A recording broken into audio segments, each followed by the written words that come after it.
All right, everybody. Should be live at this moment.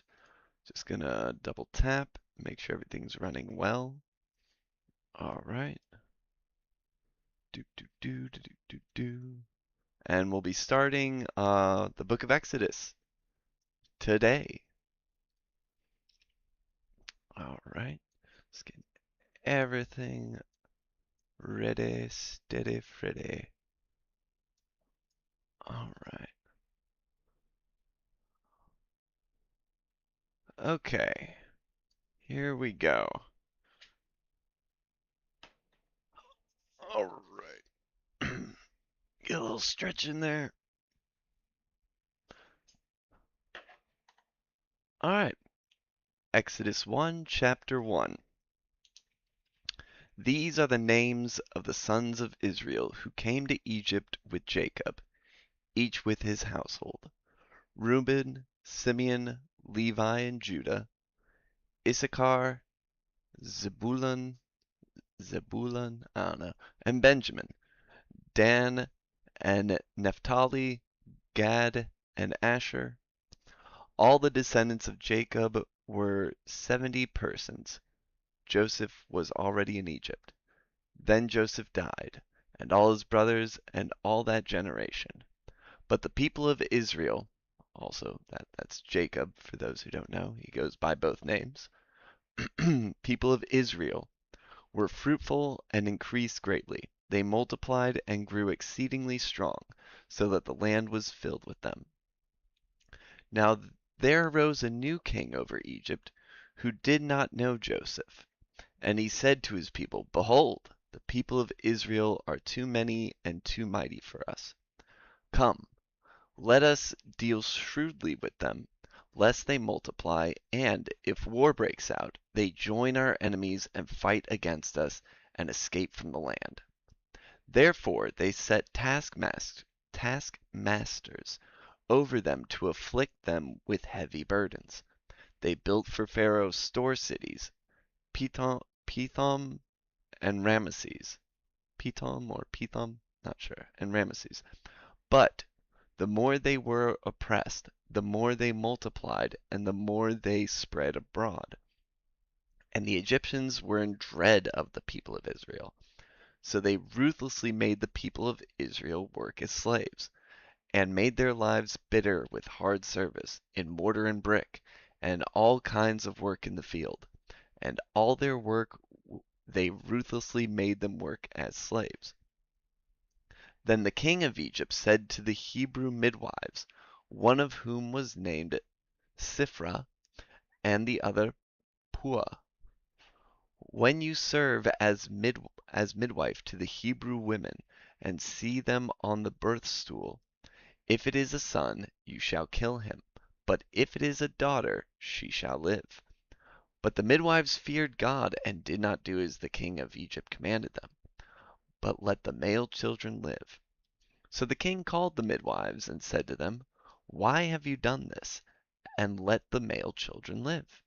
The midwives said to Pharaoh, Because the Hebrew women are not like the Egyptian women, for they are vigorous, and give birth before the midwife comes to them.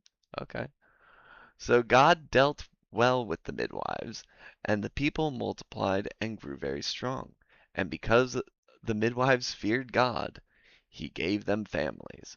Then Pharaoh commanded all his people, Every son that is born to the Hebrews you shall cast into the Nile, but you shall let every daughter live.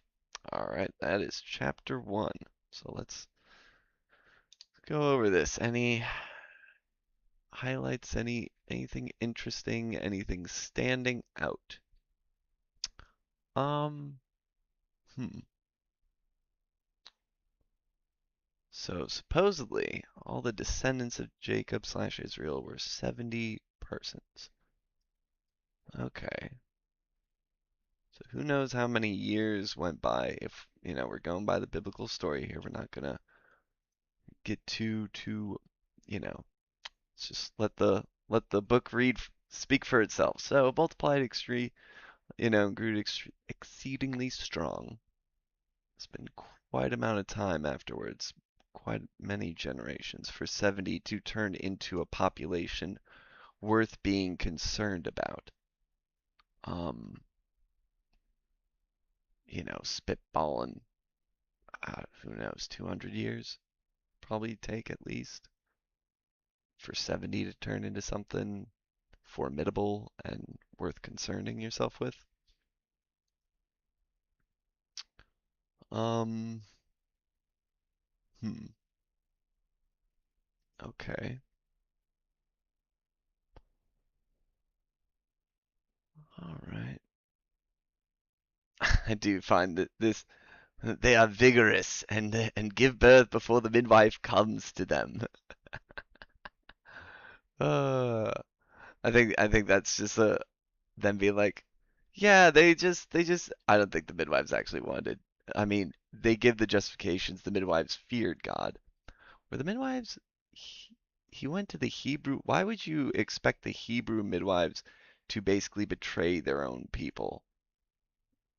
You know what I mean?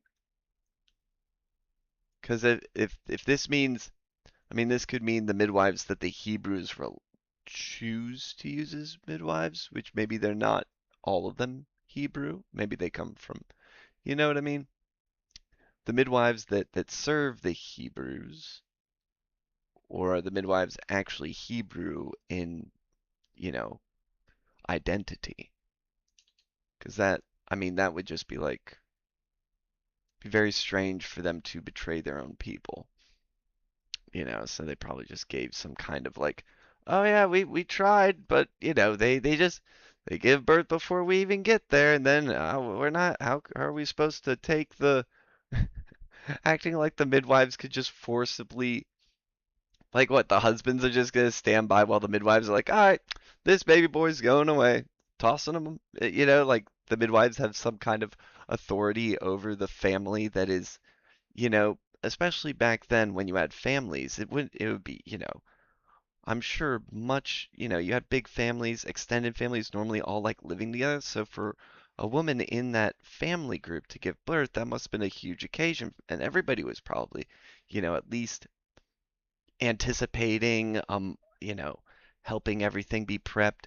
Just the midwives are gonna, so that does seem a little, this whole interaction, if it is historically accurate, feels very kind of silly from the king of Egypt to expect that just giving orders to the midwives or even putting out orders that was information disseminated to the Hebrew midwives like nobody else knew what was going on. Oh, darn it, they're too vigorous and they give birth before we get there. Like the husbands of the women would let this happen, like the grandparents would let this happen, like the aunts and uncles of the child would let this happen. Like, okay, because the midwives feared God, you know. Uh, very amusing. Um, I don't know.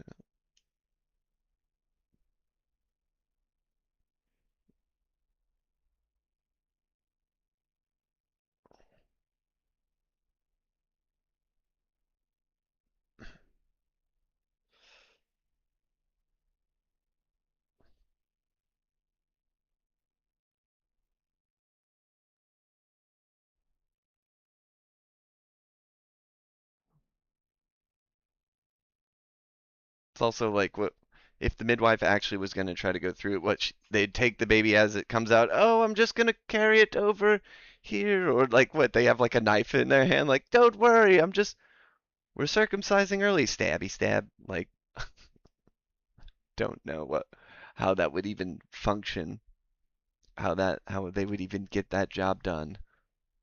Um, yeah, be a lot more believable if like King of Egypt had his military, you know, had his or the king's guard go out every, so often and any male child that was found, was slaughtered. That's probably a lot more efficient and effective and a means of actually like forcibly doing this. So, you know, it's just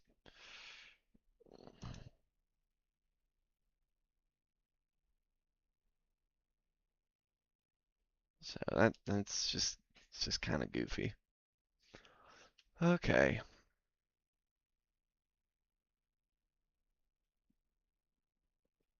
All right. So, I guess we'll. All right. So, I'm just gonna do teen.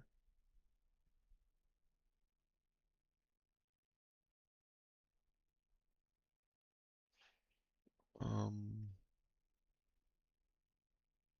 Also interesting that we have like I wonder if these people will show up later in Exodus. Is interesting just like one of whom was named, this person, the other this person. It's like, okay. Look, they have names. They're legit people. It's all right. Okay. Um uh,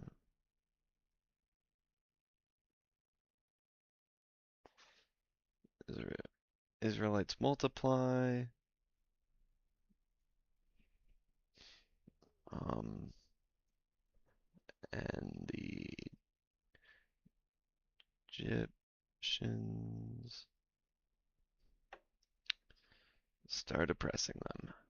It's kind of the gist.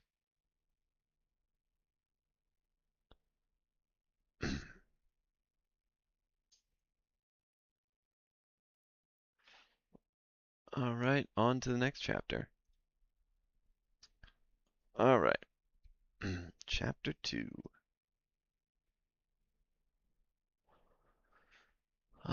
Now a man, excuse me. Now a man from the house of Levi went and took as his wife a Levite woman. The woman conceived and bore a son, and when she saw that he was a fine child, she hid him 3 months. When she could hide him no longer, she took for him a basket made of bulrushes, which are papyrus reeds, okay, and dabbed, daubed, dabbed it with bitumen and pitch. She put the child, I think that kind of means she made it waterproof. I think that's probably because bitumen's like this kind of like oily kind of substance. It probably like dries if you mix it with certain things. Maybe that's them saying she took, papyrus reeds and made a basket and she made it waterproof. She put the child in it and placed it among the reeds by the river bank, and his sisters stood at a distance to know what would be done to him. Now the daughter of Pharaoh came down to bathe at the river, while her young women walked beside the river. She saw the basket among the reeds, and sent her servant woman, and she took it. When she opened it, she saw the child, and behold, the baby was crying. She took pity on him, and said, This is one of the Hebrews' children. Then his sisters said to Pharaoh's daughter, Then his sister, wait, hold on. His sister said to Pharaoh's daughter. Wait, is that referring to his sister stood at a distance? Anyway, shall I go and call you a nurse from the Hebrew women to nurse the child for you? And Pharaoh's daughter said to her, Go. So the girl went and called the child's mother. And Pharaoh's daughter said to her, Take this child away and nurse him for me, and I will give you your wages. So the woman took the child and nursed him. When the child grew older, she brought him to Pharaoh's daughter, and he became her son. She named him Moses because, she said, I drew him out of the water. That is very interesting. So maybe once the child no longer needed nursing, what age would that be? 3? 2? Something like that? Um, so basically Pharaoh's daughter had a conversation with Moses's mother and was like, nurse him for me. Or wait, hold on. Yeah, yeah. Shall I call you a nurse from the heat? Okay, so maybe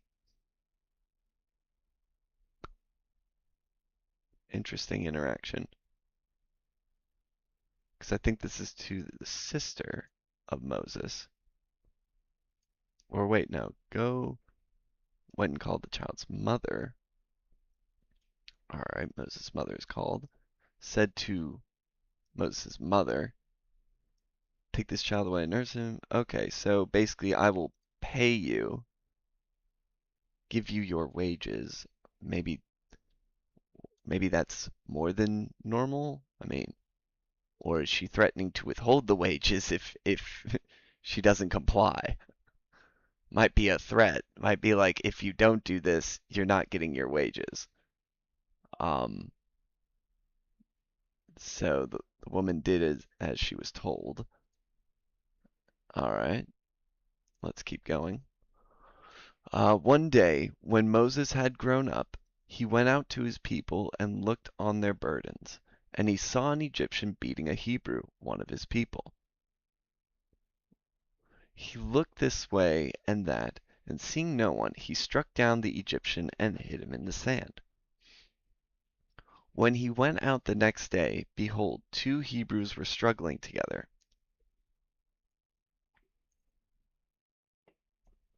And he said to the man in the wrong, why do you strike your companion?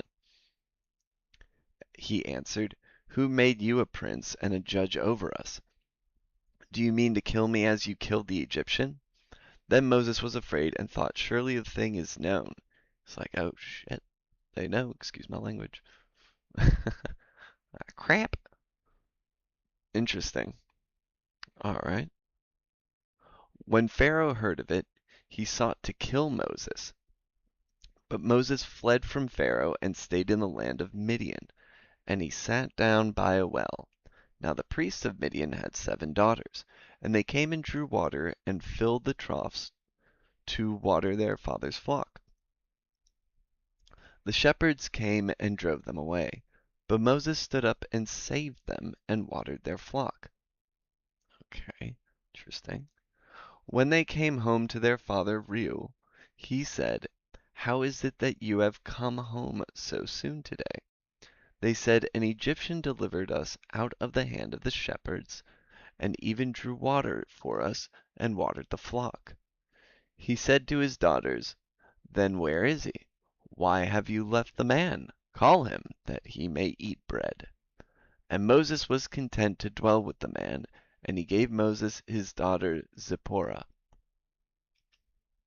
She gave birth to a son, and he called his name Gershom, for he said, I have been a sojourner in a foreign land. Okay. During those days the king of Egypt died, and the people of Israel groaned because of their slavery and cried out for help. Their cry for rescue from slavery came up to God. And God hearing their groaning, and God remembered his covenant with Abraham, Isaac, and with Jacob, and God saw the people of Israel, and God knew. Okay. Interesting, interesting. Hmm. Fascinating.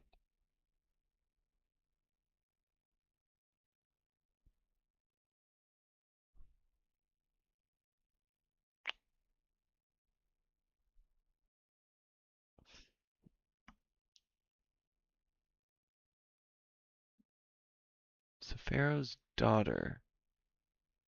So that means Moses might have been treated somewhat like not.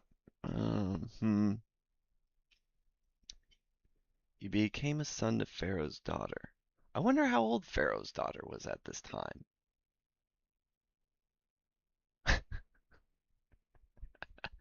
It would be very amusing if she was like 13 and she's like too young to have her own children. She was like, I'll have this as it'll be my son, like almost like I want a baby, even though she's like too young to like, you know, be betrothed or anything like that. And you know how like have you ever oh my goodness. I young girls sometimes when they have like a little they're there's some young girls have already like a maternal sort of instinct even at a decently young age, you know? So like it would just be very amusing if Pharaoh's daughter was quite young and wanted this baby that she found to be her like I'll have this baby as my son. Oh, it's very interesting. 'Cause then it doesn't really huh. She never really Pharaoh's daughter doesn't I don't know if she ever gets really brought up again in the rest of the text. I haven't covered Exodus in decades. I mean, I haven't even, best I know is the movie The Prince of Egypt. And that definitely takes plenty of even from reading this text, you can see how they took creative liberties on how to portray the whole situation. I think in that movie, um, Moses was found by Pharaoh's wife, and then it was like, something to that extent because then Moses and Pharaoh's son were like brothers and what have you. Yeah, if I remember correctly. So already you can see how that's taking some creative liberties from this tale. Um,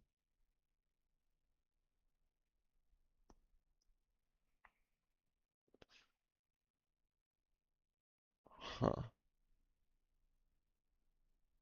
I wonder if the Hebrews really knew that he was like I mean, maybe they knew that just by his look that he was Hebrew, but he probably again dressed like an Egyptian, talked like an Egyptian, acted like an Egyptian because he grew up primarily as an Egyptian. You know what I mean? Who made you a prince? Like what is this? Who the heck are you? You look Hebrew, but you're dressed like an Egyptian. You act like an Egyptian, you know.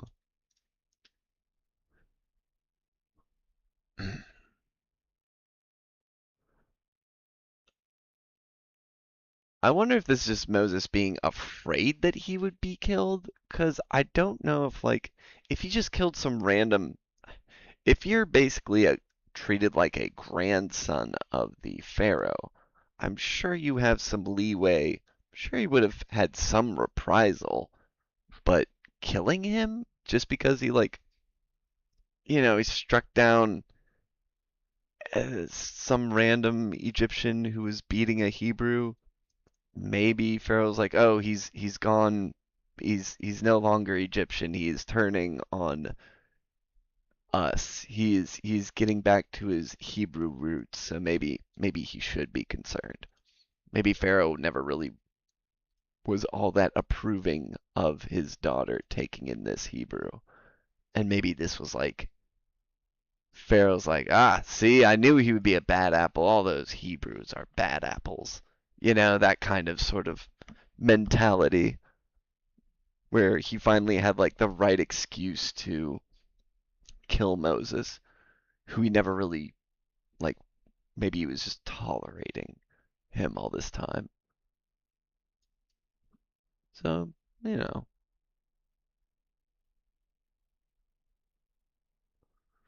all right.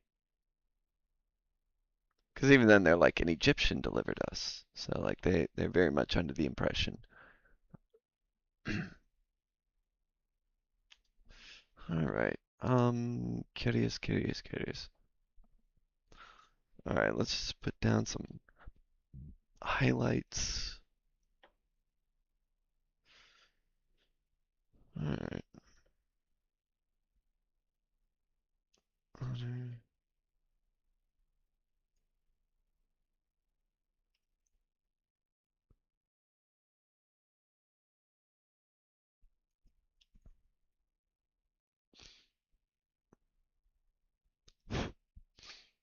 Okay.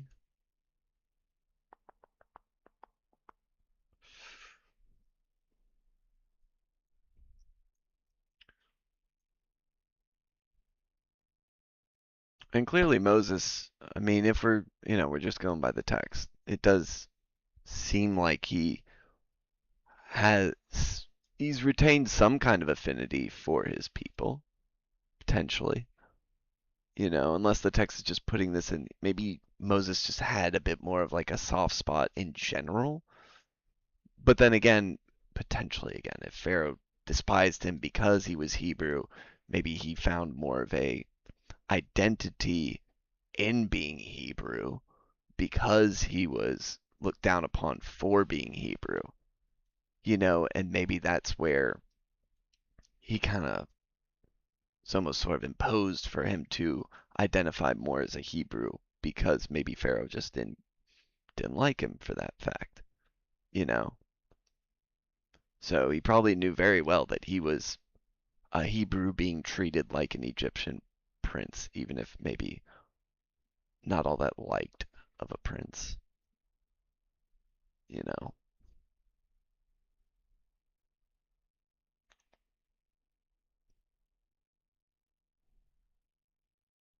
Yeah, and then it's like, oh, they even, you know, nobody likes him. The Hebrews don't like him. The Egyptians don't like him.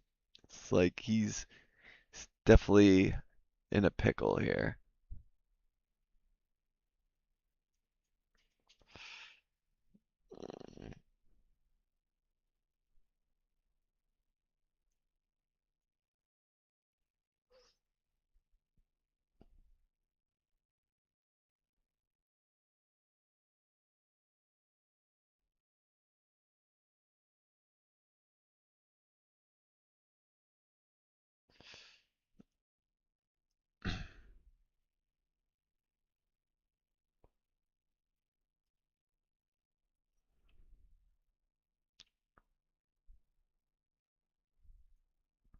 So yeah, I just wrote down Moses kills an Egyptian, flees Egypt to escape reprisal. That's kind of the gist of it.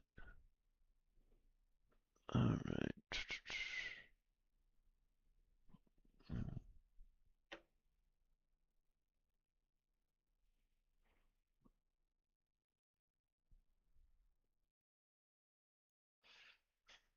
All right.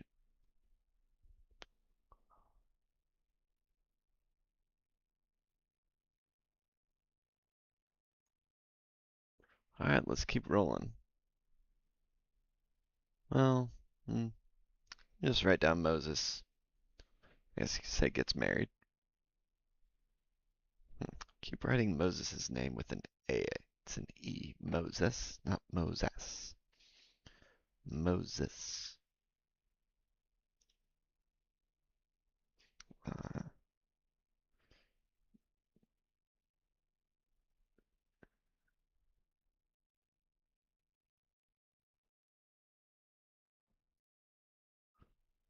all right.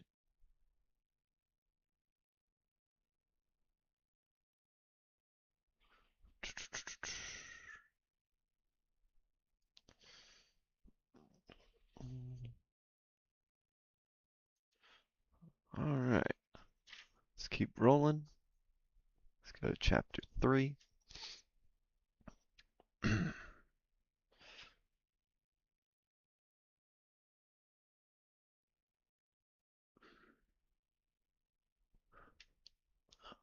Now Moses was keeping the flock of his father-in-law, Jethro.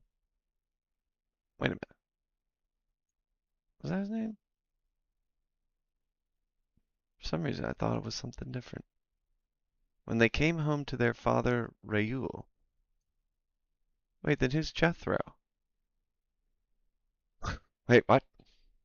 They came home to their father Reuel? Uh, Moses was content to dwell with man. He gave Moses' father, uh, Jethro. Not Reuel? What? Am I crazy? Am I not reading the text properly? Is this just okay?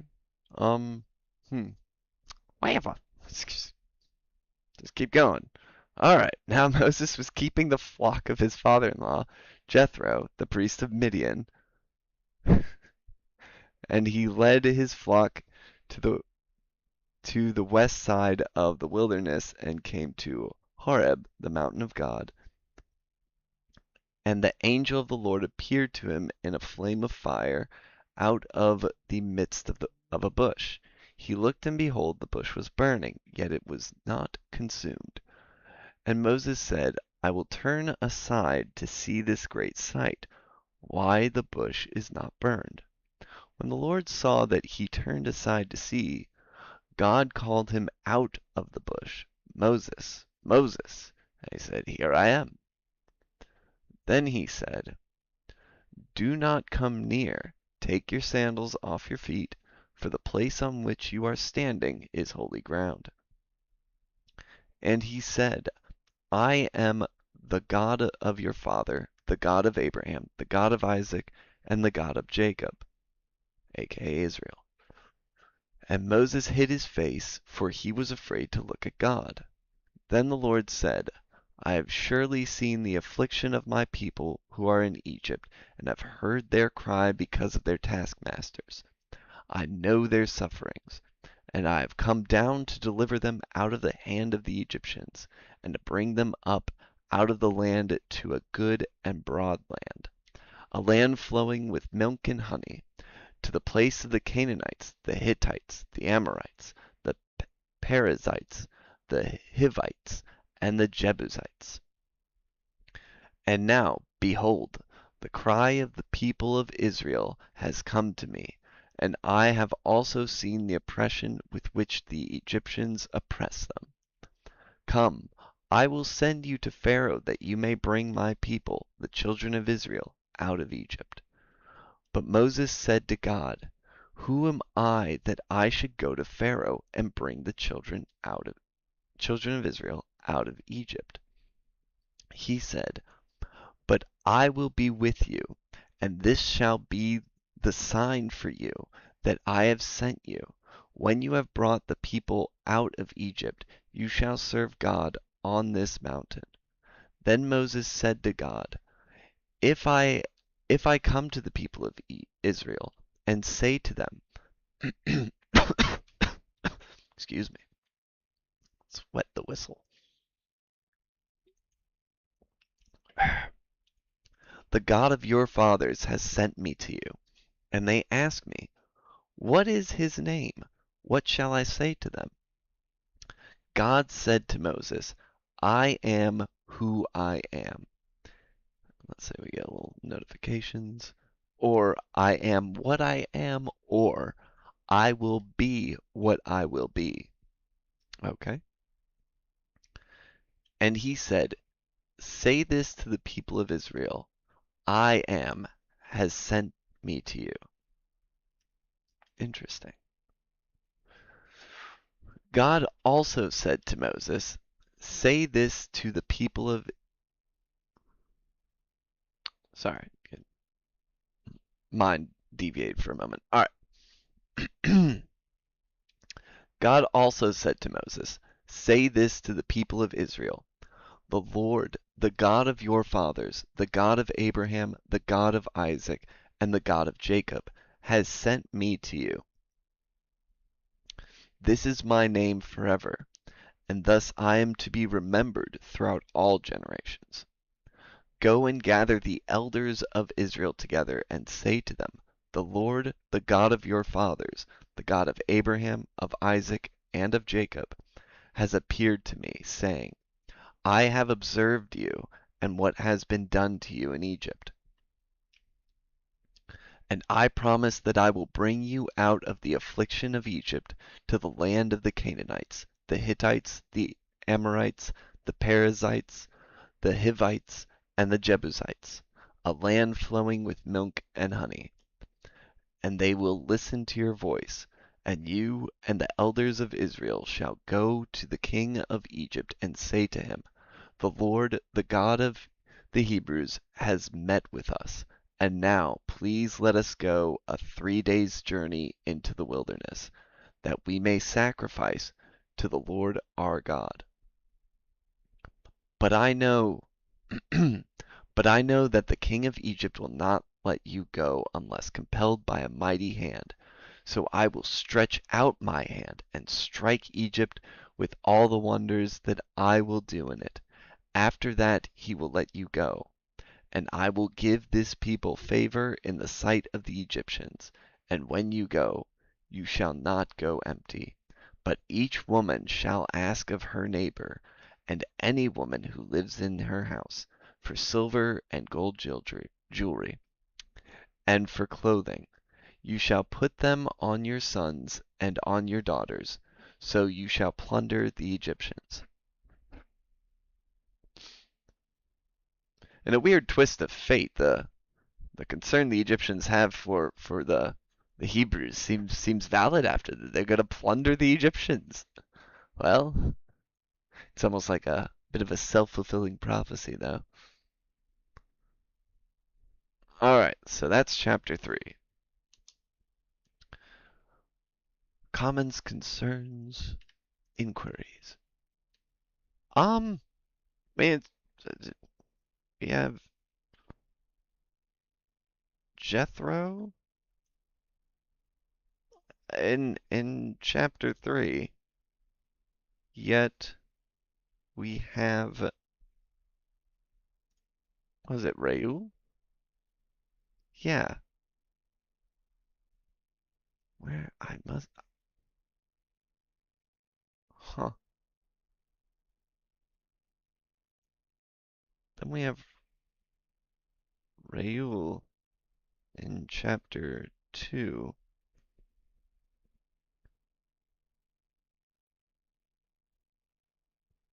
Both seem to be introduced as the father of Zipporah.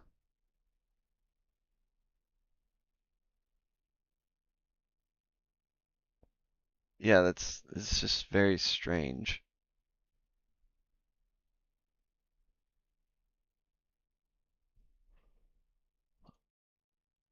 I wonder what's going on there. Maybe one, no, I don't know.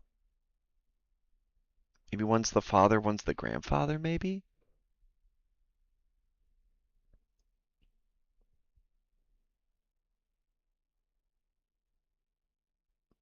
Uh,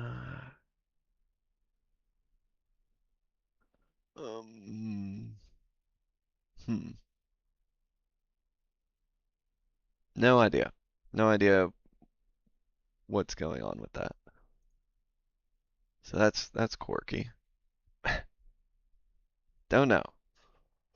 Um, the introduction of I am who I am.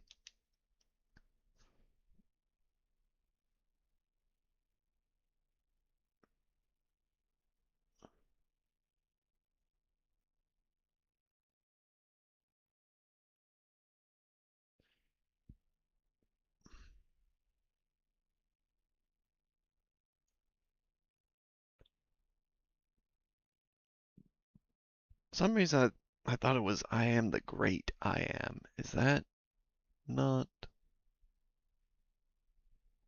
Yeah, I don't know. Maybe the NIV has a different. No, no, same thing, same. Huh. Okay.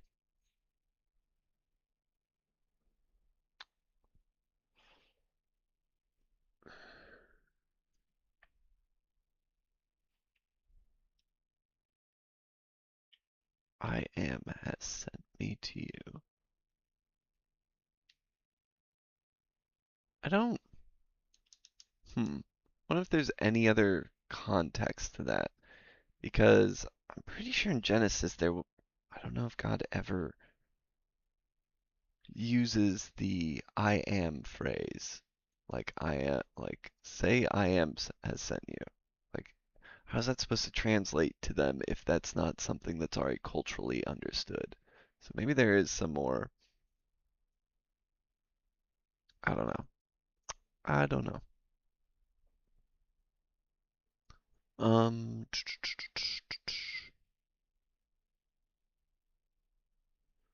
okay.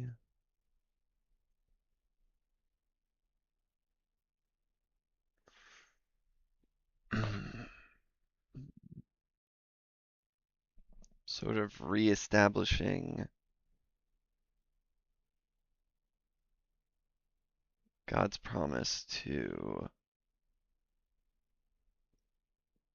God's promise to Abraham, Isaac, and Jacob.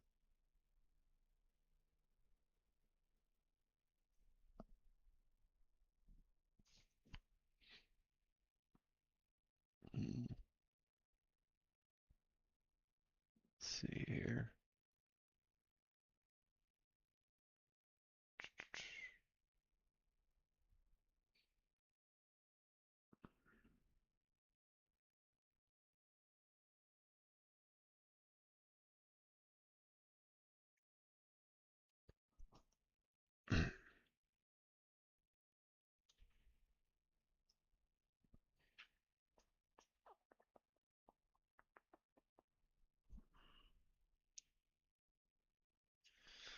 Okay. Any other curiosities?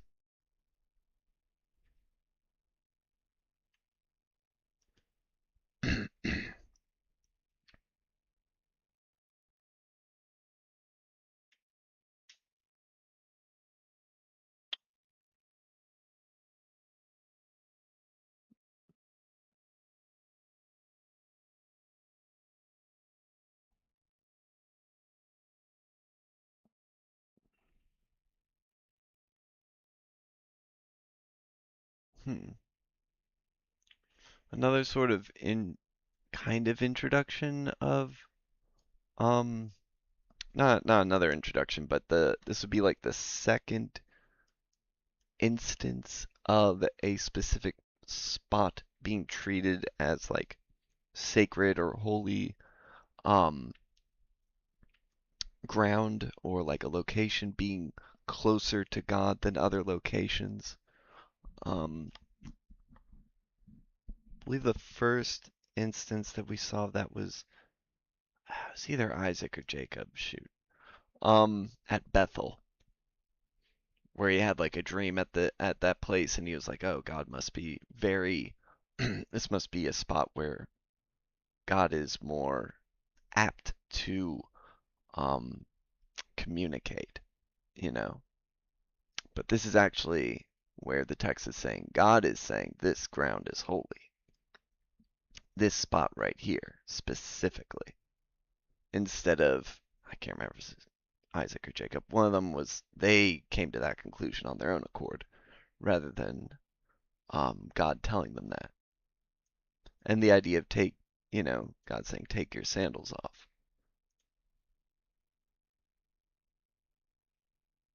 So that's interesting. I'll jot it down. Why not?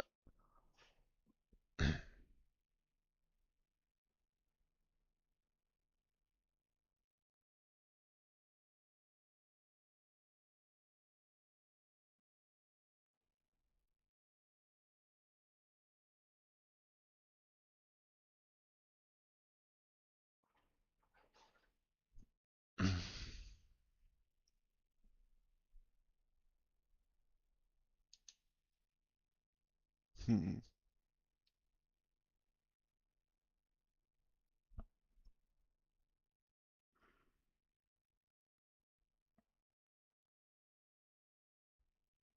All right. Wonder where Horeb is. Wonder if that's still like a name of a place today. Curious.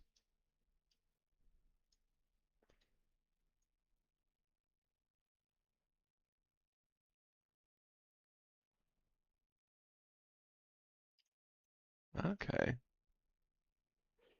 Is it an actual place?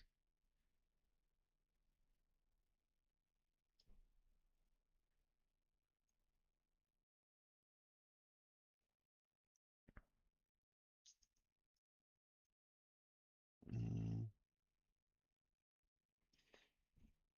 mm,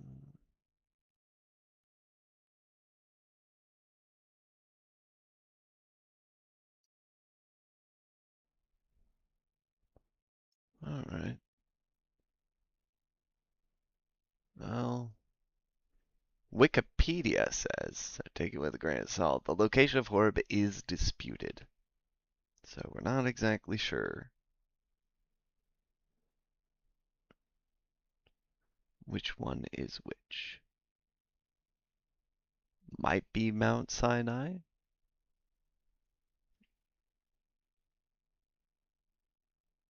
Okay.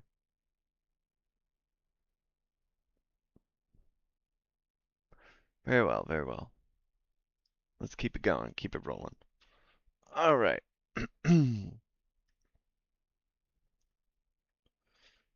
Chapter 4.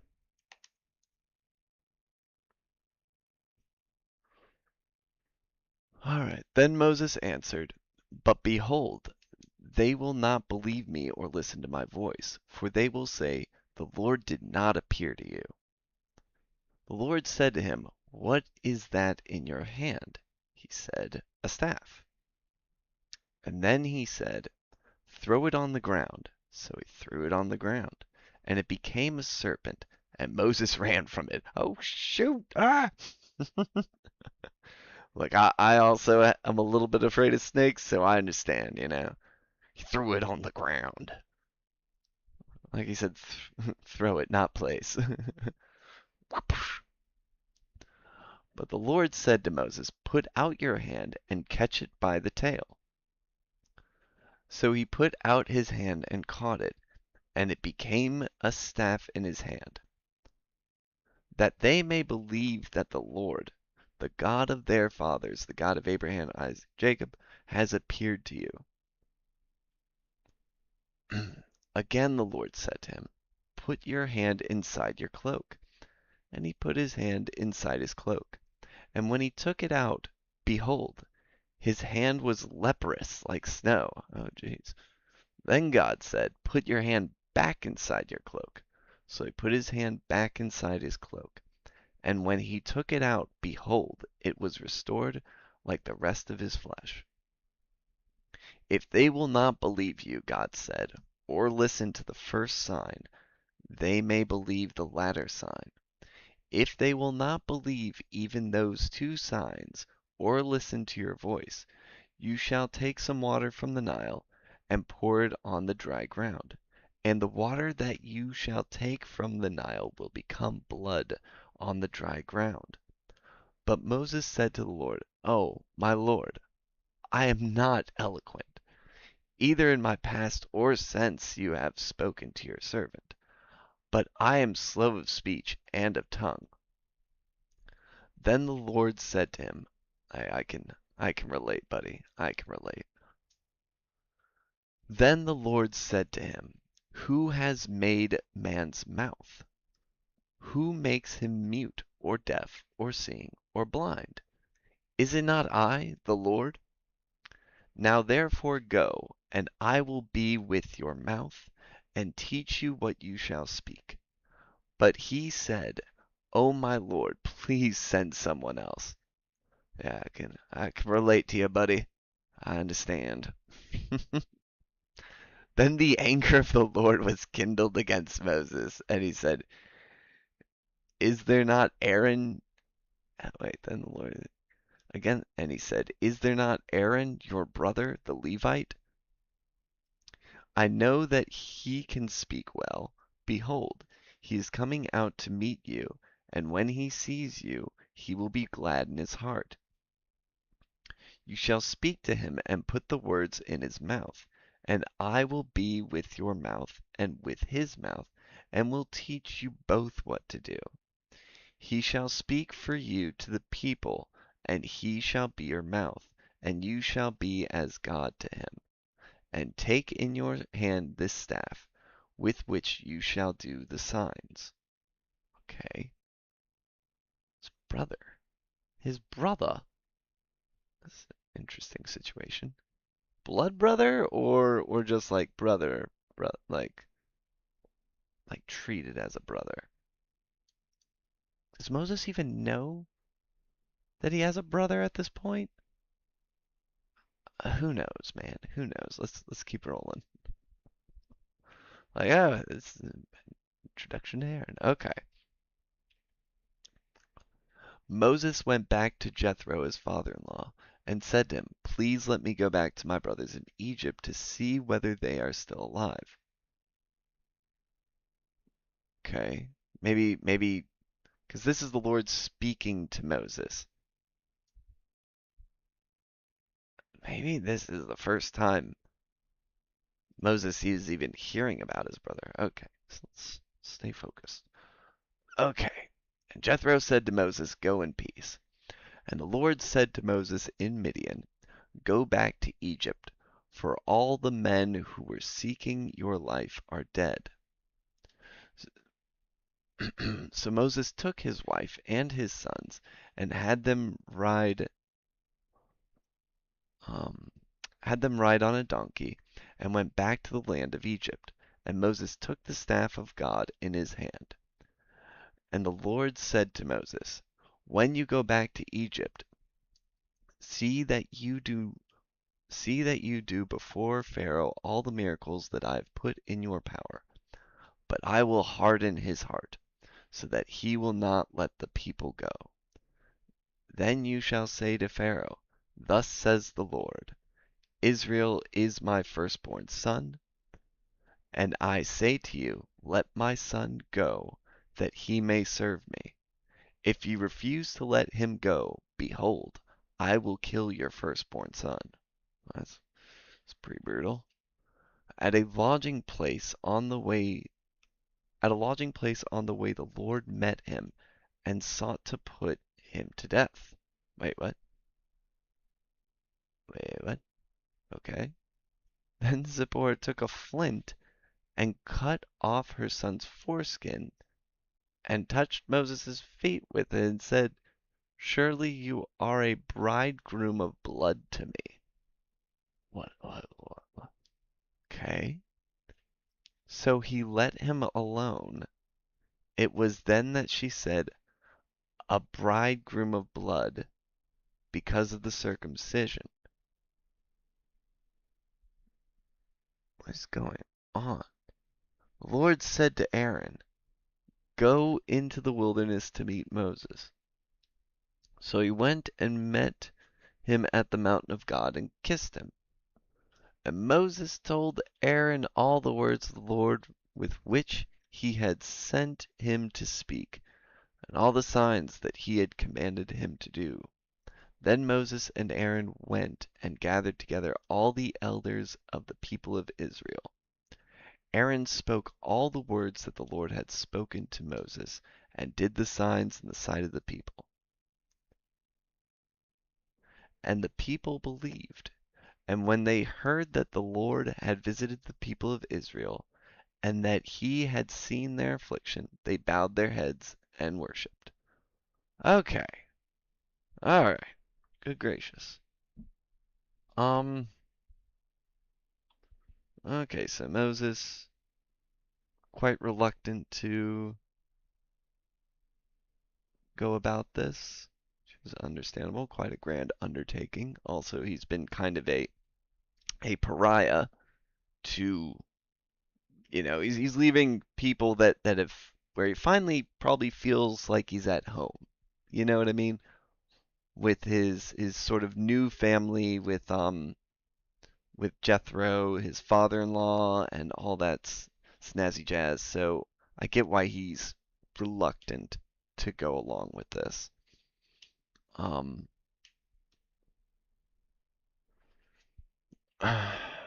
this might have been the first time Moses ever heard like of his actual like blood brother. Maybe, I don't know. Um, so that's interesting.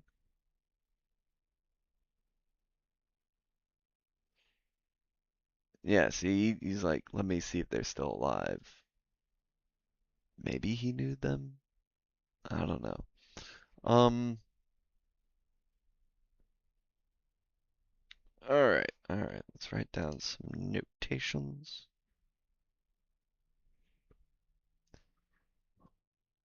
Mm-hmm. Alright, God convinces Moses to go to Egypt and ensures his brother Aaron will help him. Um, save slash bring the Hebrews out of Egypt.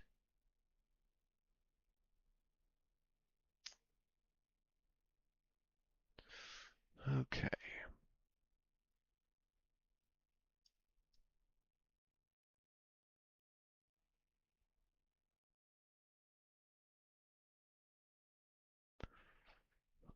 All right.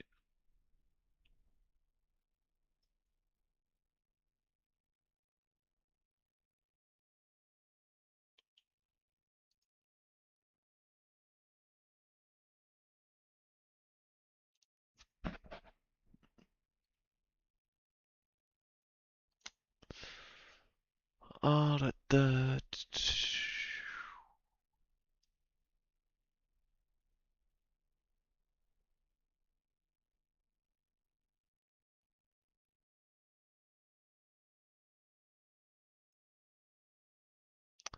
hmm.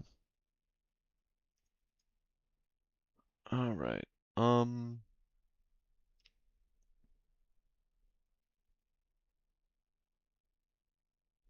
then ye shall say to Pharaoh, "Thus I say to you."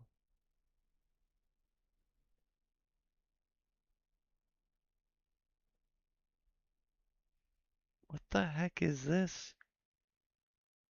What is going on here?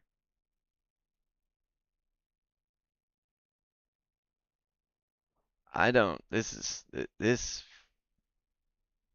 whole interaction is very strange to me. Um, at a lodging place on the way, the Lord met him and sought to put him to death. Who? Pharaoh? Moses? Zipporah? Their son?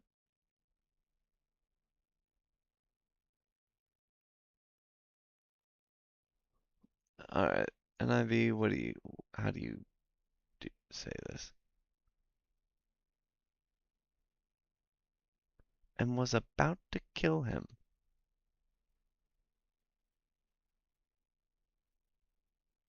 What in the world? Okay. Uh,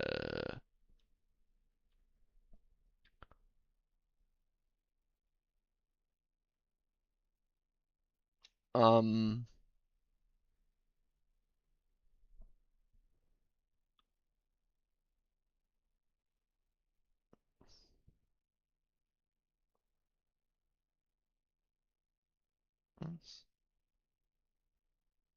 okay. Don't understand what is happening here.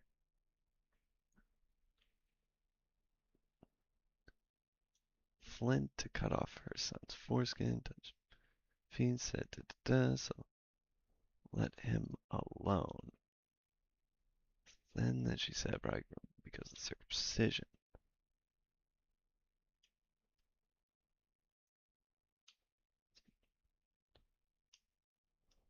I don't know. I don't know. It's very strange. The hell?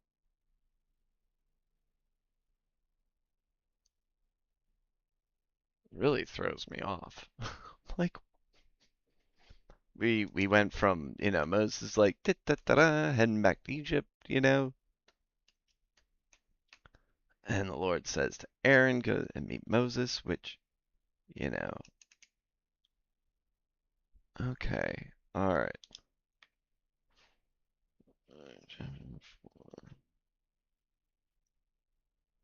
Moses and show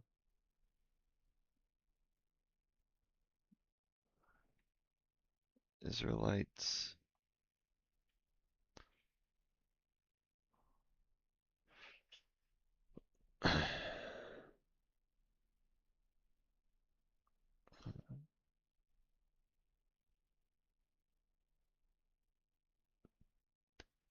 the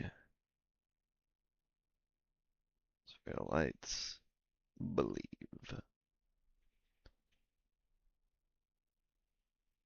Okay. All right. Good time for a cigarette break. So that's what we're gonna do.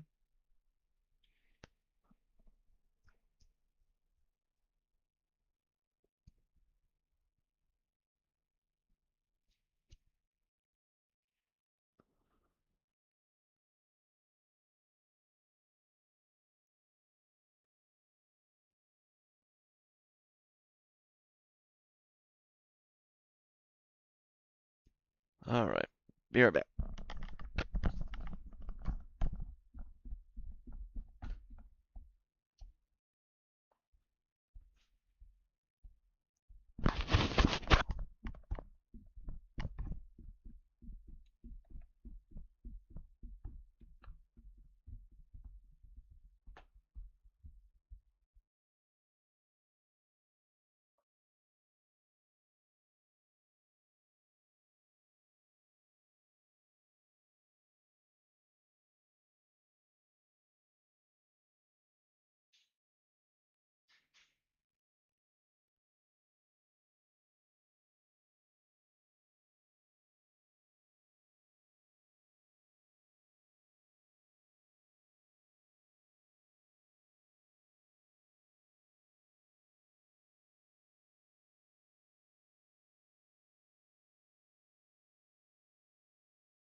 All right, we are moving on to chapter 5.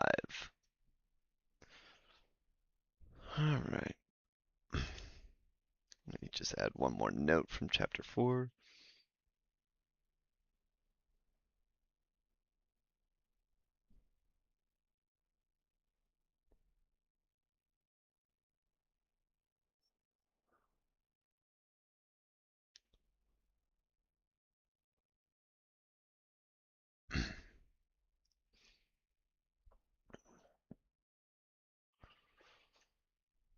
All right. Hmm.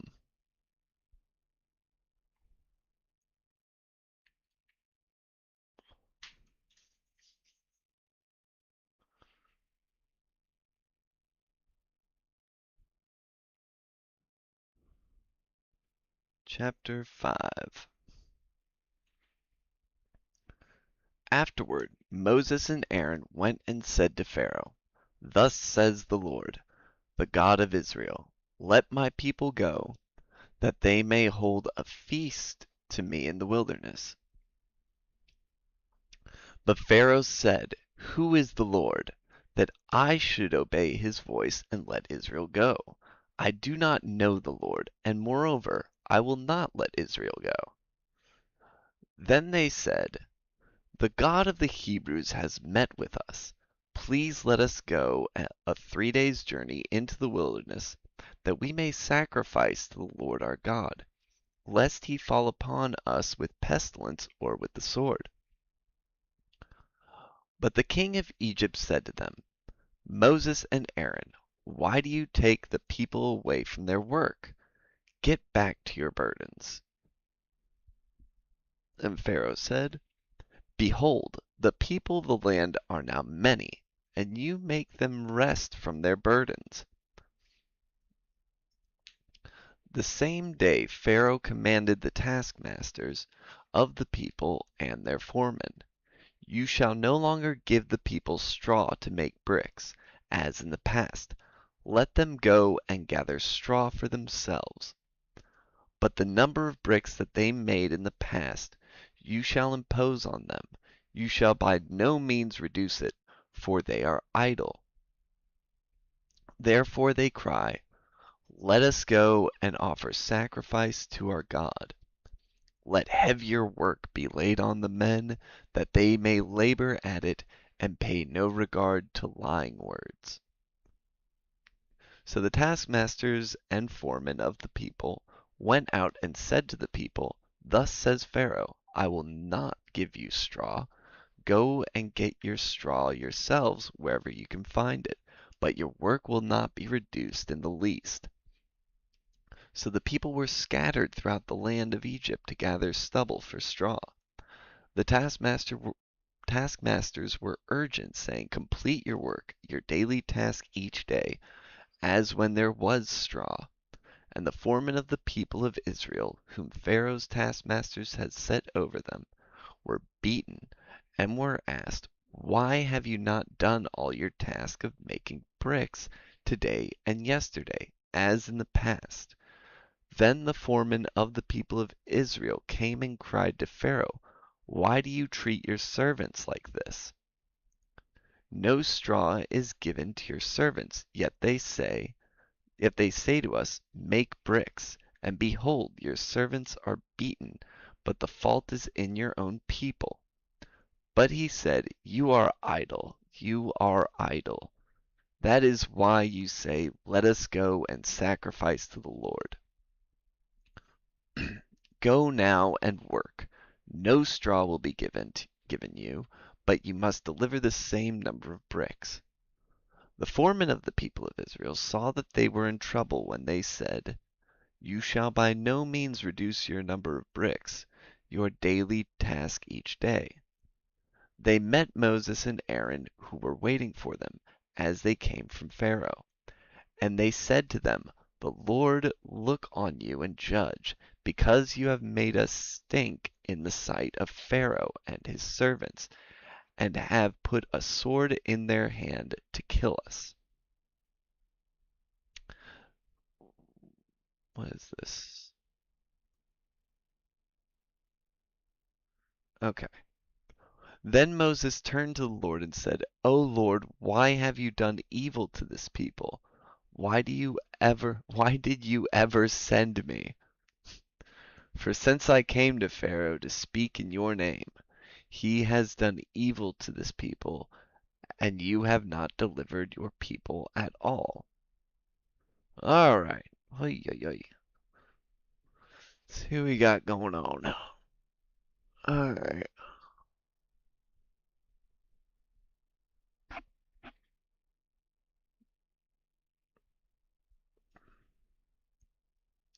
So it seems like the foreman, huh? So it seems like the foremen are potentially Hebrews as well, you know? Foreman of the people.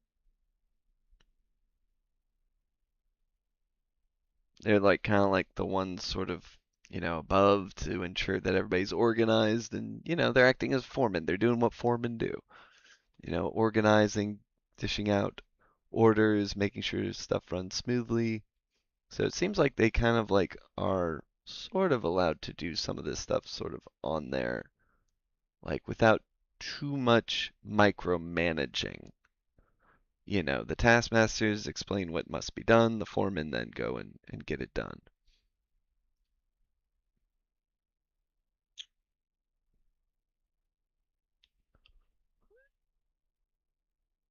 Hmm. The foremen were capable of going, seems directly to Pharaoh, or maybe to Pharaoh's advisors or what have you. They didn't just complain to the taskmasters, they went to the top. You know,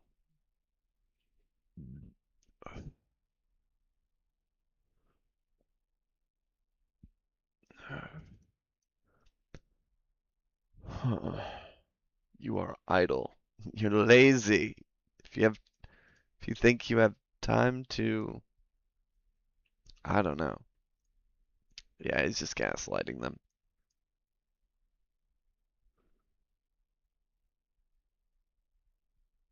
Just creating more troubles and more work for them, just as like a punishment.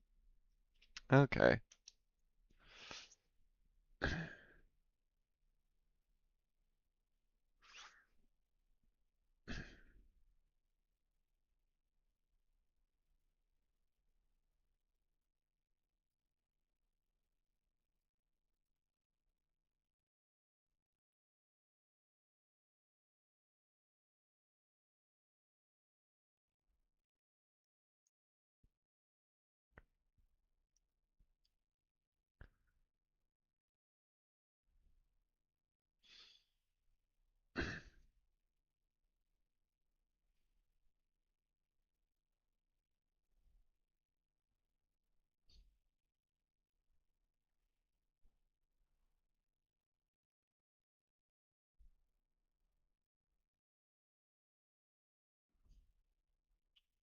Um, Pharaoh punishes the Israelites by complicating their work because Moses and Aaron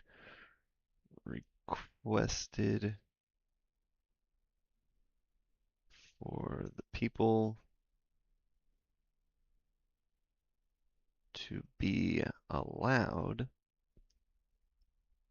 to go and make sacrifices to God. It's kind of the nuts and bolts of it. Okay.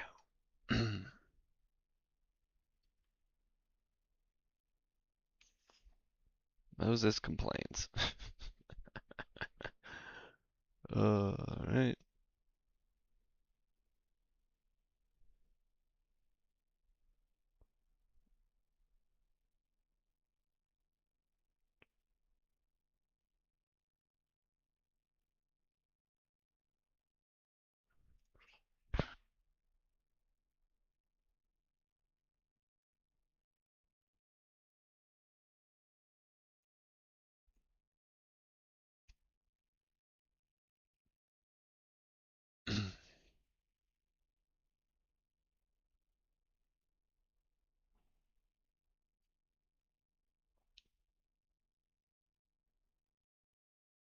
Hmm.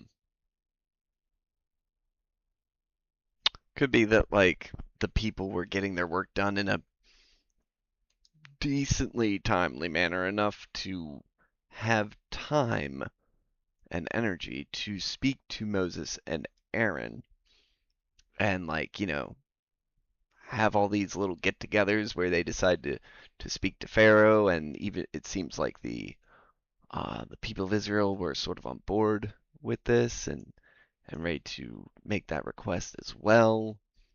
Why do you take the people away from their work? Well, it didn't seem like they were falling behind beforehand, you know. Maybe they fell behind. You make them rest from their burdens. I don't know.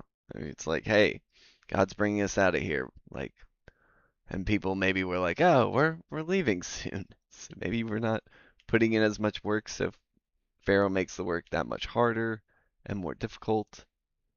Um, hmm. And also maybe to like drain time from them to be able to organize. If you overwork the people, don't have as much time or energy to make such plans or considerations to do other things. That's the theory. It's not like foolproof by any measure. Um, okay. All right.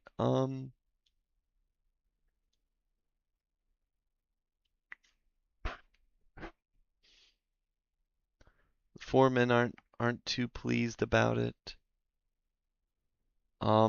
Which we're not sure if the foremen are Hebrews or not. It could just be it is their job to get the quotas out of the people, and now they're looking bad because of this. You know.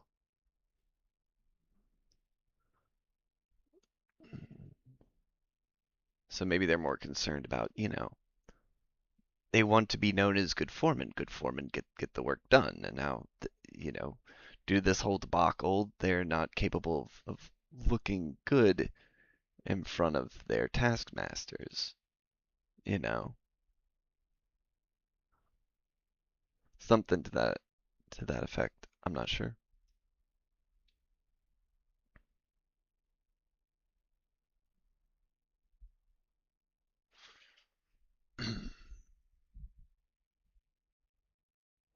Because you have made us stink in the sight of Pharaoh and his servants, put a sword in their hand to kill us. Uh, all right. So maybe there's like some threats if this doesn't get done, then maybe they're even getting threatened. Um, if this doesn't get done, we'll kill you, you know.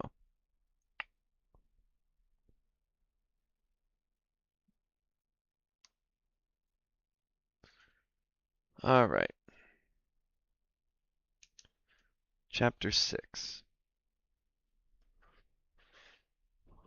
But the Lord said to Moses, now you shall see what I will do to Pharaoh. For with a strong hand he will send them out, and with a strong hand he will drive them out of his land. Now you shall see what I'll do. For with a strong hand he will send them out. Okay. God spoke to Moses and said to him, I am the Lord. I appeared to Abraham, to Isaac, and to Jacob as God Almighty. But by my name, the Lord, I did not make myself known to them. Okay. I also established my covenant with them to give them the land of Canaan, the land in which they lived as sojourners. Moreover, I have heard the groaning of the people of Israel, whom the Egyptians hold as slaves, and I have remembered my covenant. Say therefore to the people of Israel, I am the Lord, and I will bring you out from under the burdens of the Egyptians, and I will deliver you from slavery to them, and I will redeem you with an outstretched arm and with great acts of judgment. I will take you to be my people, and I will be your God. And you shall know that I am the Lord your God, who has brought you out from under the burdens of the Egyptians. I will bring you into the land that I swore to give to Abraham, to Isaac, and to Jacob, and I will give it to you for possession. I am the Lord. Moses spoke thus to the people of Israel, but they did not listen to Moses because of their broken spirit and harsh slavery. So the Lord said to Moses, Go in, tell Pharaoh king of Egypt to let the people of Israel go out of his land. But Moses said to the Lord, Behold, the people of Israel have not listened to me. How then shall Pharaoh listen to me? For I am of uncircumcised lips. Interesting phrasing. But the Lord spoke to Moses and Aaron and gave them a charge about the people of Israel and about Pharaoh king of Egypt to bring the people out of the land of Egypt. Okay. Now we're moving into the genealogy of Moses and Aaron, which is an interesting segue. Okay. These are the heads of their fathers' houses. The sons of Reuben, the firstborn of Israel, Hanok, Palu, Hezron, and Carmi. These are the clans of Reuben. The sons of Simeon, Jemuel, Jamin, Ohad, Jachin, Zoar, and Shaul, the son of a Canaanite woman. These are the clans of Simeon. These are the names of the sons of Levi, according to their generations: Gershon, Kohath, and Merari. The years of the life of Levi being 137. Again with these crazy numbers. Sons of Gershon, Libni, and Shimei by their clans. The sons of Kohath, Amram, Izhar, Hebron, and Uzziel. The years of the life of Kohath being 133.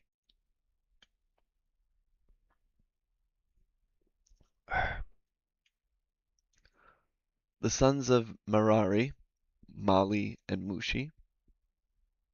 These are the clans of the Levites according to their generations. Amram took as his wife Jochebed, his father's sister. Wait, what? Amram took as his wife Jochebed, his father's sister. His aunt? Okay. And she bore him Aaron and Moses. The years of the life of Amram being 137. Sure. The sons of Izhar, Korah, Zepheg, and Zikri, again, took his as his wife Jochebed, his father's sister. Wild. The sons of Uzziel, Mishael, Elzaphan, and Sithri. Aaron took as his wife Elisheba, the daughter of Amminadab, and the sister of Nahshon, and she bore him Nabad, Abihu, Eleazar, and Ithamar. The sons of Korah, Asir, Elkanah, and Abiasaph. These are the clans of the Korahites. Eleazar, Aaron's son, took as his wife one of the daughters of Putiel, and she bore him Phinehas. These are the heads of the fathers' houses of the Levites by their clans. These are the Aaron and Moses to whom the Lord said, Bring out the people of Israel from the land of Egypt by their hosts. It was they who spoke to Pharaoh king of Egypt about bringing out the people of Israel from Egypt, this Moses and this Aaron. On the day when the Lord spoke to Moses in the land of Egypt, the Lord said to Moses, I am the Lord. Tell Pharaoh king of Egypt all that I say to you. But Moses said to the Lord, Behold, I am of uncircumcised lips. How will Pharaoh listen to me? Uncircumcised lips. No, no clue. Huh, I don't know. Unclean, uncircumcised, unrefined? Um, hmm. Okay, alright, takeaways. Um,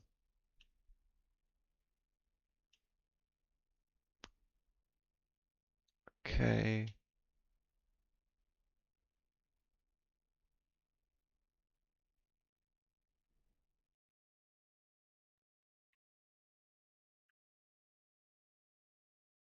Alright, Moses still being just reluctant as ever.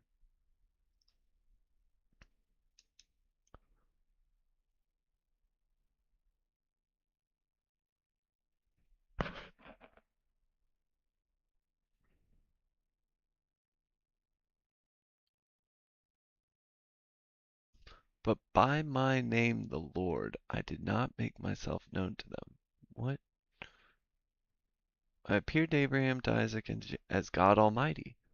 But my name the Lord, I did not make myself known to. Doesn't this kind of contradict previous text? I mean, the book of Genesis clearly has Abraham, Isaac, and Jacob using the term the Lord a lot.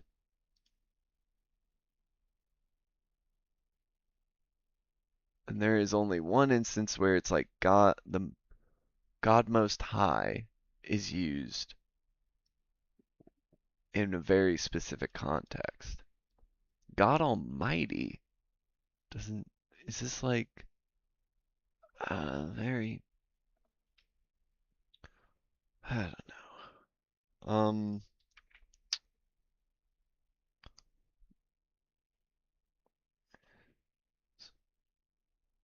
Odd. I'm just writing down like chapter 6 verse 3 is odd.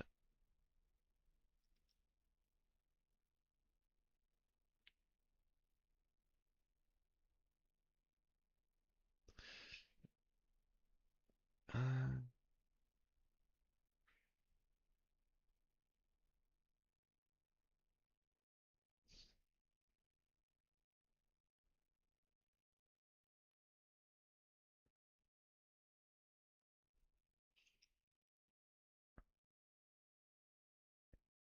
it's just an odd inclusion.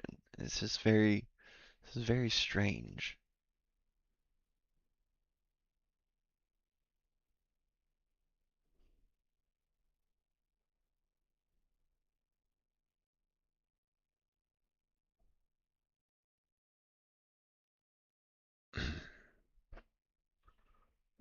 um. Huh. Okay.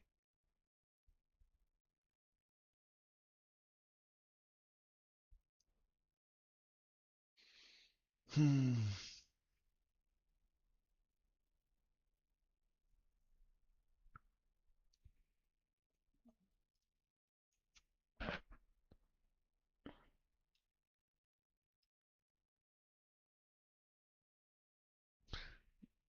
this is very interesting how the text kind of is it like you're a servant when your master appreciates you? Oh, you're a servant. But if you're like not like if your master's upset with you, now you're a slave. Like oh now they're in slavery because they're slaving away. Beforehand they were servants and they served. Now they're slaving. Like um I don't know. Because there's plenty of moments where it does seem like servants are like perma servants. You know what I mean? Like, and it does seem like the, you know, the people that they serve are like their property. Examples are from Jacob's two wives each had a servant, a female servant, and they essentially, due to the fact that they are their property, the sons that Jacob has with them are credited to them. So the woman, here's my servant. And this also happens with Abraham. His wife had a servant, and the child but that was a little different because then the servant, I don't know. It's like there's like this weird sort of gray area. It's like yes, but no, depends. It's funky. It's very funky. Because it does seem like servants serve for their whole life. Um, unless obviously their master decides otherwise. I mean, they can give them away. They can tell them go be. It's I don't know. Not sure how that all really goes down.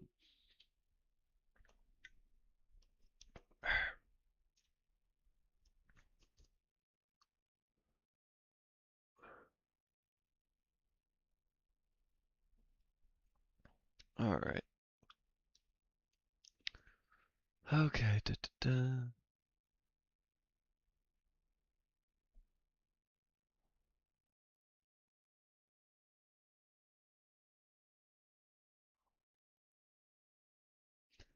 This does make it seem like there wasn't that much time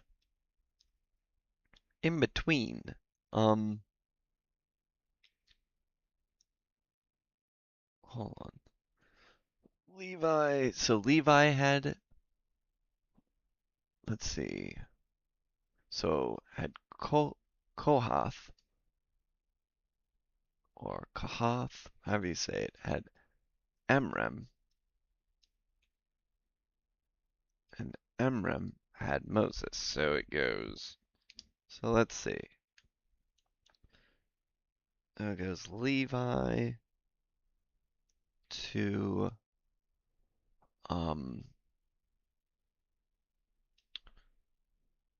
Kohath, Kohath to Amram to Moses and Aaron. So they are blood brothers. Okay.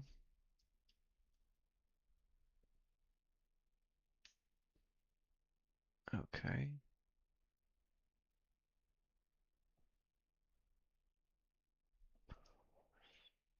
That's not I mean, hmm.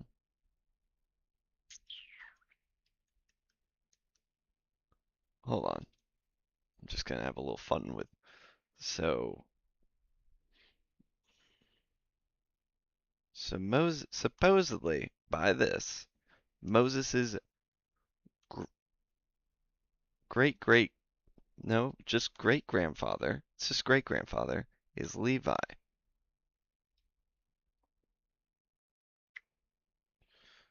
Um, hold on.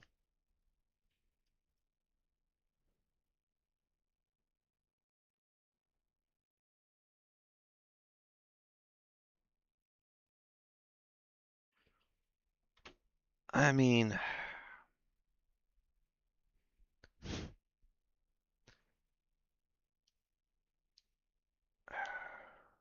hmm.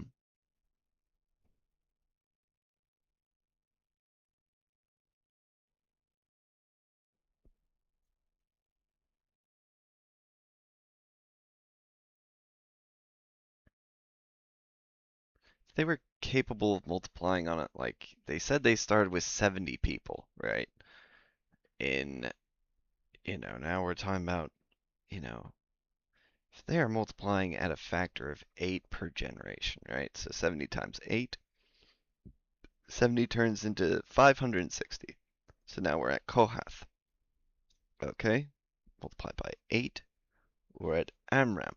4,480. Multiply by 8. 35,840. I mean, I don't know if people like with disease and everything and that might add to that. You really do need to be multiplying a lot. Um, because if it's just by my initial breakdown was like, okay, let's say they're multiplying by 4. You know, you're thinking about like people that survive. Kids that due to just disease and what have you, and the birthing process and this, that, and the other. All right, let's do multiply by 4. It goes to 70 to 80. We're at Kohath times 4, 1,120. We're at Amram, multiply by 4. 4,480 is where that might be in that span of time. I I mean, oh no. I was thinking it would be I'm trying to think when my great grandfather lived. Again, we have longer lifespan. Like again, the 137 years, 133, 137. I don't. Unconvinced. Unconvinced. Um, trying to think back to. I mean, my great grandfather was like, I was like 90 years from my birth, 1989. I could seriously, hold on. Right. He has a Wikipedia page. Yay. All right. Born in 1901. Okay. Yeah, my great grandfather was born in 1901. Hmm.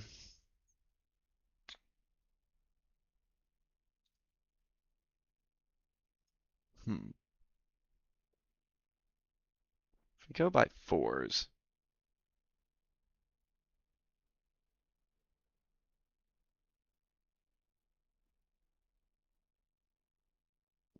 maybe it only would take. I mean, that's if they're like flourishing like nobody's business. You know what I mean? Which they could be. I mean, in maybe 5 generations, if they're doing well, they could get into those tens of thousands. Maybe 5 generations, 5 or 6. You know. All right, let's keep it rolling.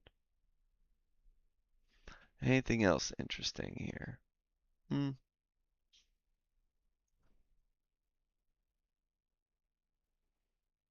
Mm, let's just write this notation.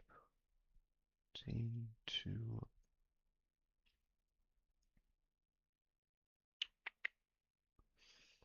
Also kind of wild. That Moses' father had kids with his aunt, father's sister. Took as his wife's father's sister. Wild. All right.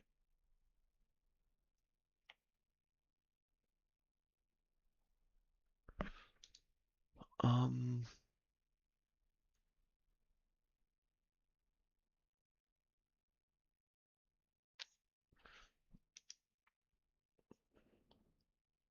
gonna put this concept uncircumcised lips. This is like, say it in, yeah, it's like 612 and 630. Okay. All right, let's just keep it rolling. All right.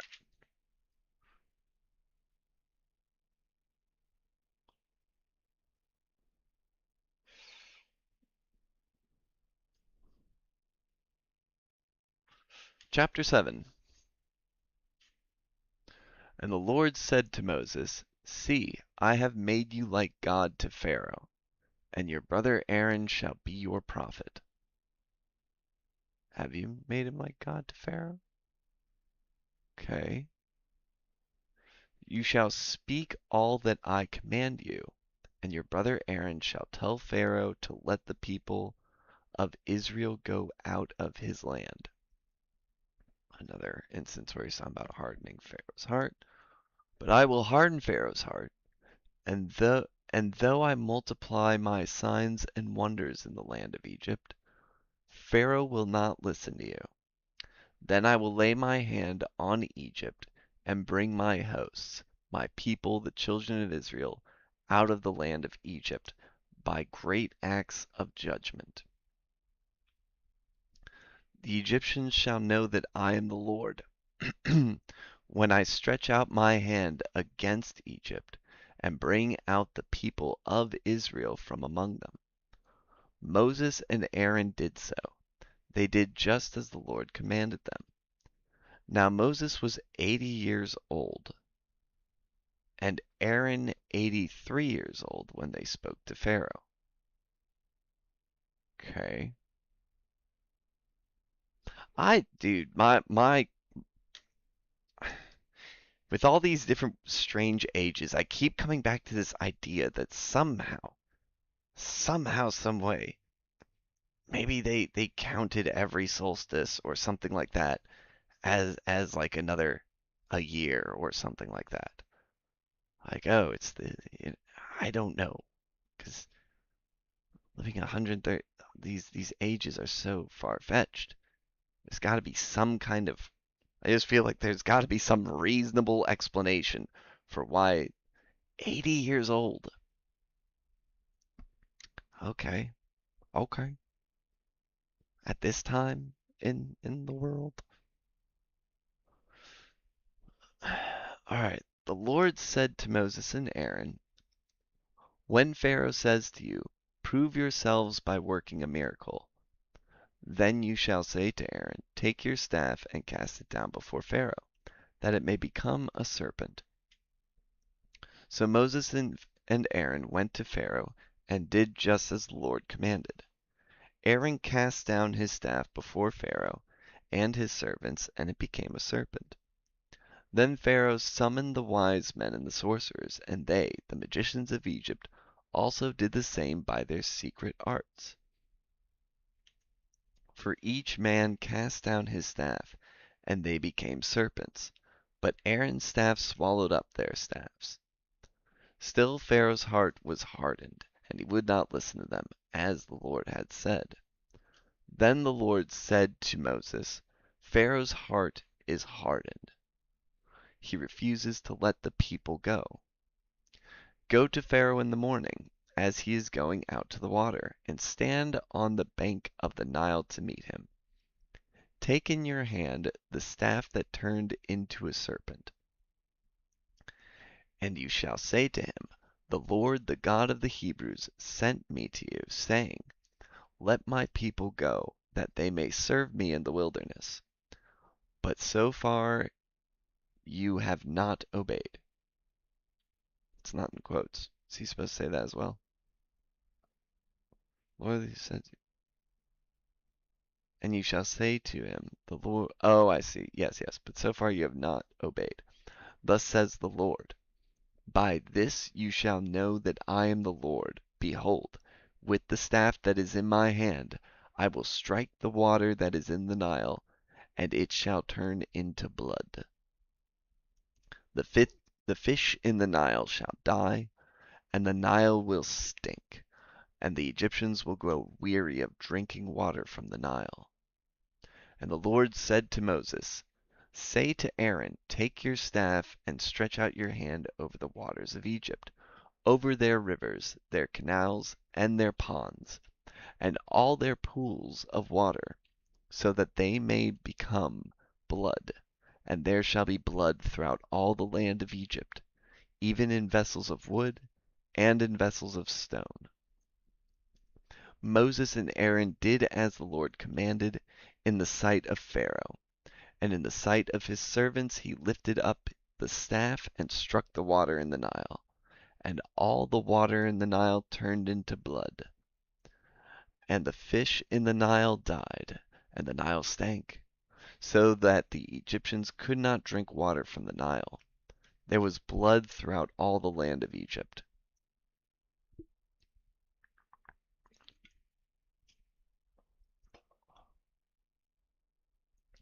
But the magicians of Egypt did the same by their secret arts. So Pharaoh's heart remained hardened. The magicians of Egypt did the same. Okay, interesting. So Pharaoh's heart remained hardened, and he would not listen to them, as the Lord had said. Pharaoh turned and went into his house, and he did not take even this to heart. And all the Egyptians dug along the Nile for water to drink, for they could not drink the water of the Nile. 7 full days passed after the Lord had struck the Nile. Sometimes in the Nile, you're in denial. All right.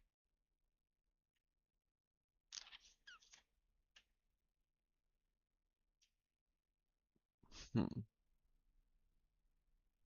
Not sure what that means exactly. I have made you like God to Pharaoh. Greater than? Superior?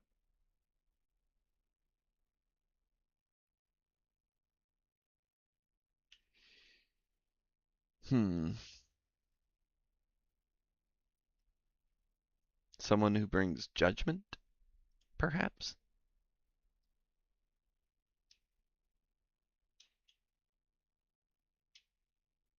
Hmm.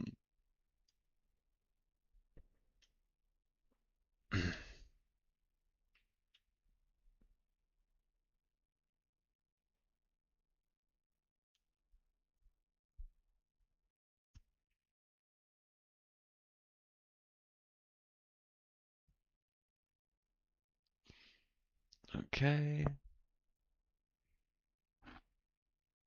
Hmm.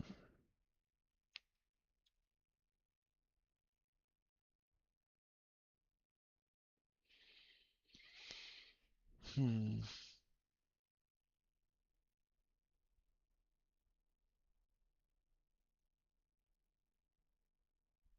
Okay. Moses and Aaron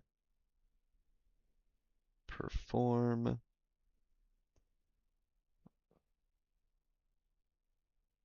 miracles, yet Pharaoh's sorcerers do similar,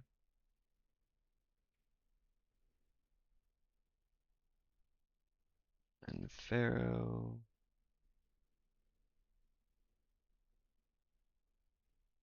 is not convinced to let the people go.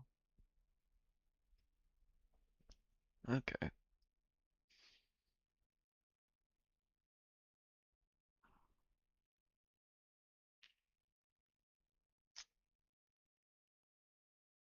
By their secret arts.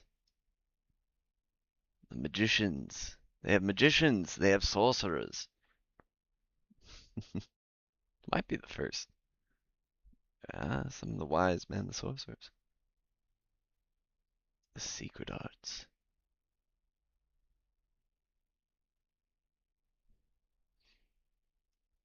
Hmm.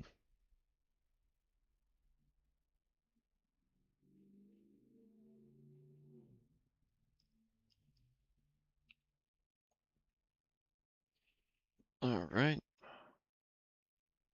Water is turned. Water the Nile is turned into blood, and the fish die.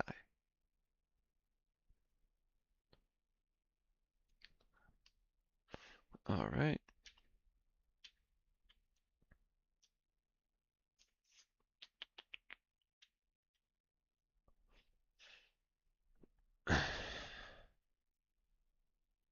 All right. Let's keep rolling. Chapter 8.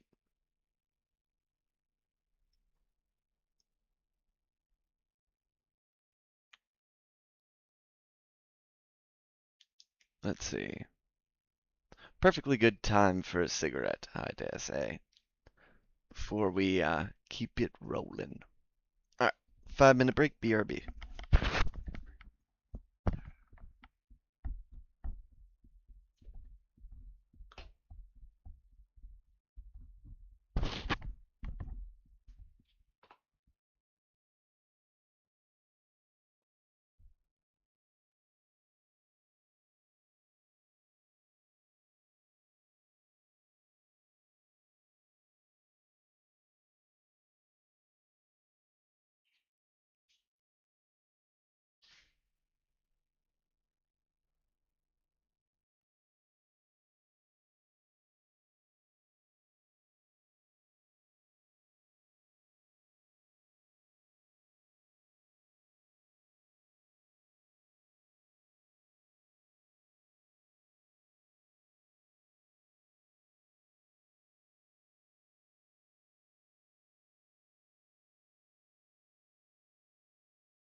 right, chapter 8.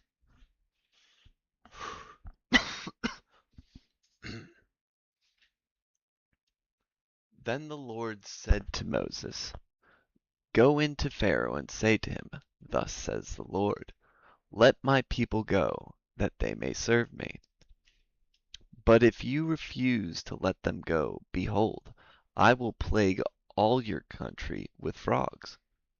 The Nile shall swarm with frogs, that they shall come up into your house, and into your bedroom, and on your bed, and into the houses of your servants and your people, and into your ovens and your kneading bowls. The frogs shall come up on you, and on your people, and on all your servants. That seems not terrible. Like some frog legs. And the Lord said to Moses, Say to Aaron, Stretch out your hand with your staff over the rivers, over the canals, and over the pools, and make frogs come up on the land of Egypt! Exclamation point, with authority. So Aaron stretched out his hand over the waters of Egypt, and the frogs came up and covered the land of Egypt. But the magicians did the same by their secret arts, and made frogs come up on the land of Egypt. Why are these these magicians on point, huh?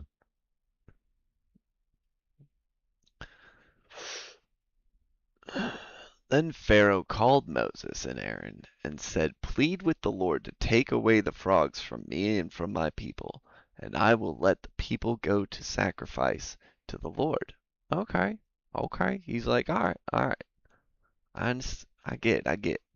Moses said to Pharaoh, Be pleased to command me when I am to plead for you and for your servants and for your people, that the frogs be cut off from you and your houses, and be left only in the Nile. And he said, Tomorrow.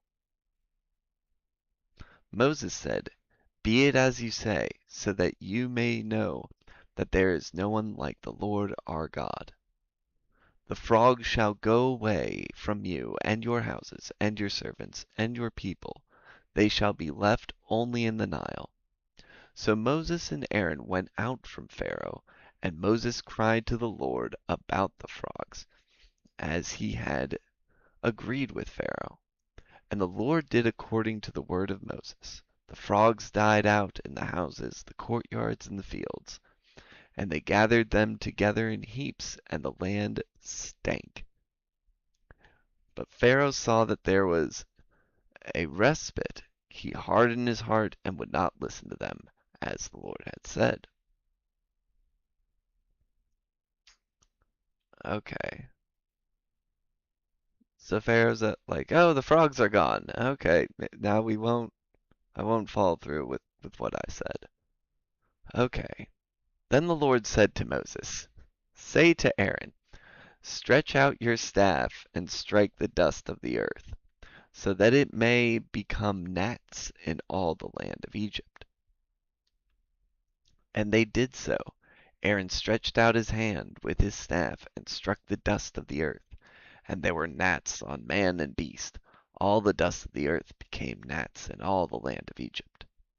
The Egyptians tried by their secret arts to produce gnats, but they could not. They hadn't figured that one out. So there were gnats on man and beast. Then the magician said to Pharaoh, This is the finger of God. But Pharaoh's heart was hardened, and he would not listen to them, as the Lord had said. All right, the fourth plague.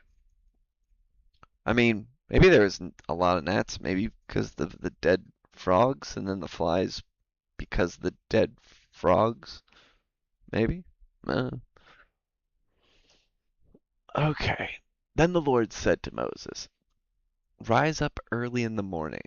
And maybe the frogs aren't in the Nile because the Nile's like blood? So then the frogs are going everywhere, and because they don't have like viable, you know, water to drink properly, their ecosystem's damaged, so then they die, then the gnats come because it's like you know, they're looking for sustenance as well. They're looking for water, and then there's flies because, frogs and things are probably dying because they can't drink water. So then there's flies from reproducing from all the dead animals. Like, this could all just be, you know, more of a trickle down effect going on here. Then the Lord said to Moses, "Rise up early in the morning and present yourself to Pharaoh as he goes out to the water, and say to him, Thus says the Lord, Let my people go, that they may serve me. Or else, if you will not let my people go, behold, I will send swarms of flies on you, and your servants and your people, and into your houses, and the houses of the Egyptians shall be filled with swarms of flies, and also the ground on which they stand. But on that day I will set apart the land of Goshen, where my people dwell, so that no swarms of flies shall be there, that you may know that I am the Lord in the midst of the earth. Thus I will put a division between my people and your people. Tomorrow this sign shall happen." And the Lord did so. There came great swarms of flies into the house of Pharaoh, and into his servants' houses, throughout all the land of Egypt. All the land of Egypt, or all Throughout all the land of Egypt, the land was ruined by the swarms of flies. Then Pharaoh called Moses and Aaron and said, "Go, sacrifice to your God within the land." But Moses said, "It would not be right to do so, for the offerings we shall sacrifice to the Lord our God are an abomination to the Egyptians. If we sacrifice offerings abominable to the Egyptians before their eyes, will they not stone us?" Wait, where is this coming from? Okay. Oh, within the land. Like, don't do it here in the land. We must go 3 days' journey into the wilderness and sacrifice the Lord our God as he tells us. So Pharaoh said, "I will let you go to sacrifice the Lord your God in the wilderness, only you must not go very far. Plead for me." Then Moses said, "Behold, I am going out from you, and I will plead with the Lord that the swarms of flies may depart from Pharaoh, from his servants, and from his people tomorrow. Only let not Pharaoh cheat again by not letting the people go to sacrifice the Lord."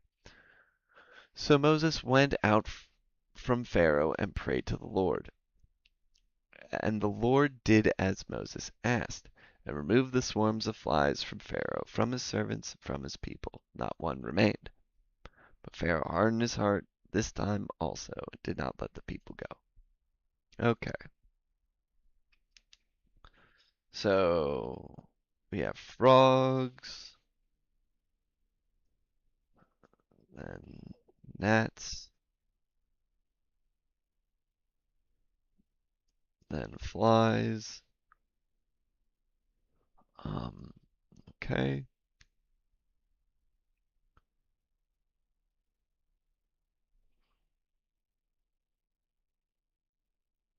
Pharaoh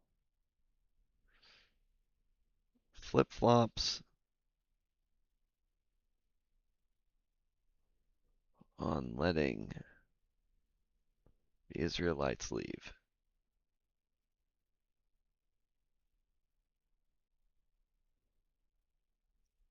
And ultimately doesn't agree. Ultimately doesn't let them leave.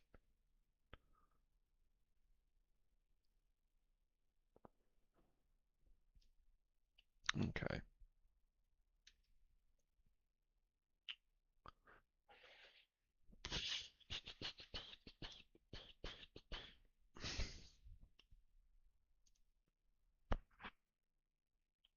Hmm.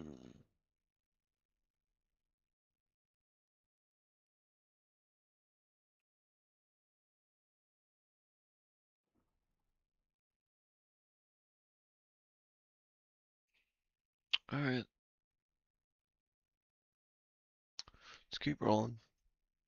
All right, chapter 9. Then the Lord said to Moses, Go in to Pharaoh and say to him, Thus says the Lord, the God of the Hebrews, Let my people go, that they may serve me. For if you refuse to let them go, and still hold them, behold, the hand of the Lord will fall with a very severe plague upon your livestock that are in the field, the horses, the donkeys, the camels, the herds, and the flocks. But the Lord will make a distinction between the livestock of Israel and the livestock of Egypt, so that nothing of all that belongs to the people of Israel shall die. And the Lord set a time, saying, Tomorrow the Lord will do this thing in the land. And the next day the Lord did this thing. All the livestock of the Egyptians died, but not one of the livestock of the people of Israel died. And Pharaoh sent, and behold, not one, Pharaoh sent, behold, not one of the livestock of Israel was dead, but the heart of Pharaoh was hardened, and he did not let the people go. He's a stubborn one. Stubbornness. And the Lord said to Moses and Aaron, Take handfuls of soot from the kiln, and let Moses throw them in the air in the sight of Pharaoh. It shall become fine dust over all the land of Egypt, and become boils breaking out in sores on man and beast throughout all the land of Egypt. Are there any beasts left? Any beasts left? All livestock are dead. Okay, if there's any, who knows? Maybe the cats and the dogs, animals that are not livestock that they keep. All the kitty cats will get boils. So they took soot from the kiln and stood before Pharaoh, and Moses threw it in the air, and it became boils breaking out in sores on man and beast. And the magicians could not stand before Moses because of the boils. For the boils came upon the magicians and upon all the Egyptians. But the Lord hardened the heart of Pharaoh, and he did not listen to them, as the Lord had spoken to Moses. All right. Then the Lord said to Moses, Rise up in the early morning and present yourself before Pharaoh, and say to him, Thus says the Lord, the God of the Hebrews, Let my people go, that they may serve me. For this time I will send all my plagues on you yourself, and on your servants and your people, so that you may know that there is none like me in all the earth.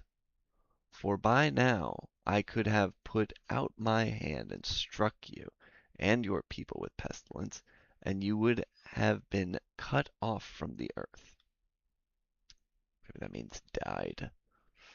But for this purpose I have raised you up to show you my power, so that my name may be proclaimed in all the earth. You are still exalting yourself against my people, and will not let them go. Behold, about this time tomorrow I will cause very heavy hail to fall, such as never been seen in Egypt from the day it was founded until now. Now therefore send, now therefore send, get your livestock, and what livestock? They're all dead. Unless maybe he's talking about Moses' livestock. Get your livestock and all that you have in the field into safe shelter. For every man and beast that is in the field and is not brought home will die when the hail falls on them. Then whoever feared the word of the Lord among the servants of Pharaoh hurried his slaves and his livestock. I thought they killed the livestock. All the livestock, maybe not all. I don't know. No. It says not one. Okay, not one, but all the livestock. But maybe not. I don't know. Who knows? All right. Pharaoh hurried his slaves and his livestock into the houses. But whoever did not pay attention to the word of the Lord left his slaves and his livestock in the field. Then the Lord said to Moses, "Stretch out your hand toward heaven, so that there may be hail in all the land of Egypt, on man and beast, and every plant of the field in the land of Egypt." Then Moses stretched out his staff toward heaven, and the Lord said, "Oh goodness, yawn and then a sneeze coming. Whew. Ah, all right.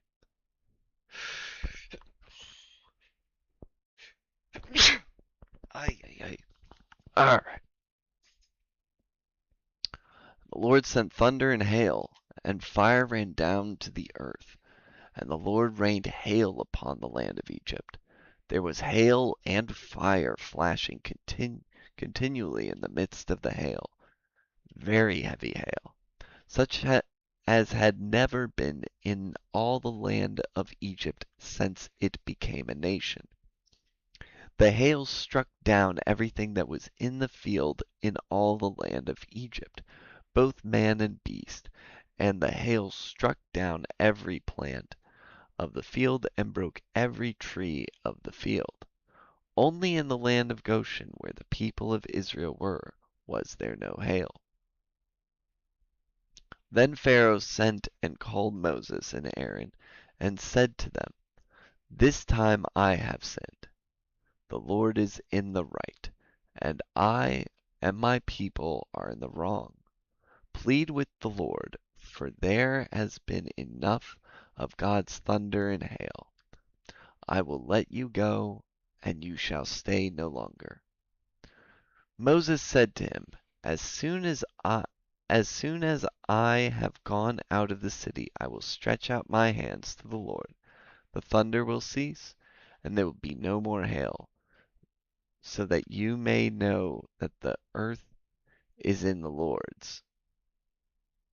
But as for you and your servants, I know that you do not fear the Lord God. The flax and the barley were struck down. The barley was in the ear, and the flax was in the bud. But the wheat and the emmer were not struck down, for they are late in coming up. So Moses went out of the city from Pharaoh, and stretched out his hands to the Lord, and the thunder and the hail ceased, and the rain no longer poured upon the earth. But when Pharaoh saw that the rain and the hail and the thunder had ceased, he sinned yet again, and hardened his heart, he and his servants. So the heart of Pharaoh was hardened, and he did not let the people of Israel go, just as the Lord had spoken through Moses. Okay. All right. We have livestock die, boils,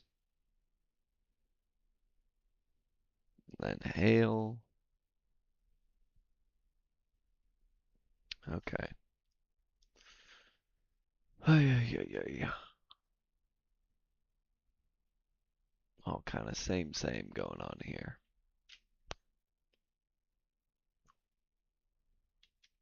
All right. Mm.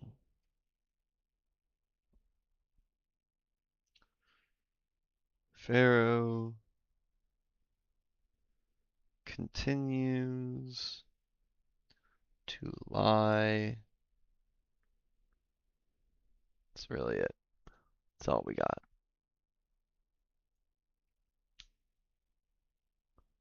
Okay.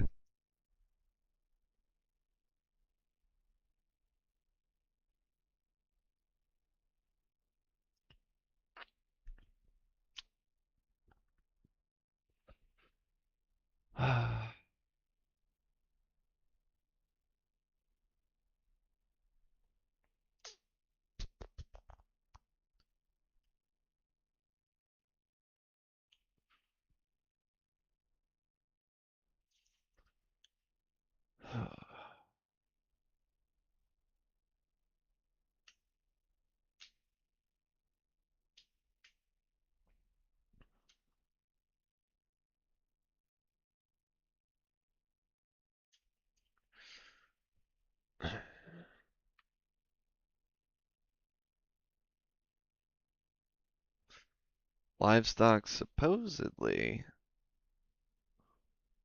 all die, but are later mentioned as if some survived. It's just odd. It's like, oh, all the livestock died, but now we're taking in the livestock.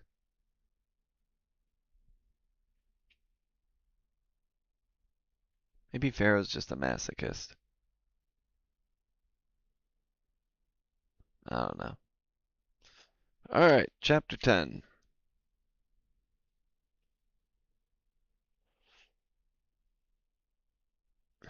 Noah's heart was hardened. hmm Goodness, this is some.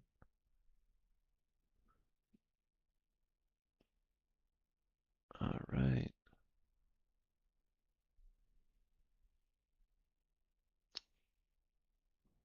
Should have eaten breakfast. I'm alright. My energy levels and I'm like, my stomach, I need some food. Ah, should have eaten breakfast. Alright.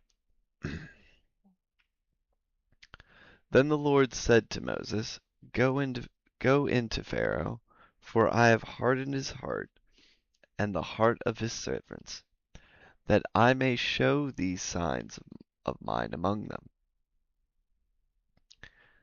and that you may tell in the hearing of your son, come among them, and that you may tell in the hearing of your son and of your grandson how I have dealt harshly with the Egyptians, and what signs I have done among them, that you may know that I am the Lord. Okay, interesting. So Moses and Aaron went in to Pharaoh and said to him, Thus says the Lord, the God of the Hebrews, How long will you refuse to humble yourself before me? Let my people go, that they may serve me. For if you refuse to let my people go, behold, tomorrow I'll bring locusts into your country, and they shall cover the face of the land, so that no one can see the land, and they shall eat what is left to you after the hail, and they shall eat every tree of yours that grows in the field, and they shall fill your houses and the houses of all your servants and of all the Egyptians, as neither your fathers nor your grandfathers have seen, from the day they came on the earth to this day. Then he turned and went out from Pharaoh.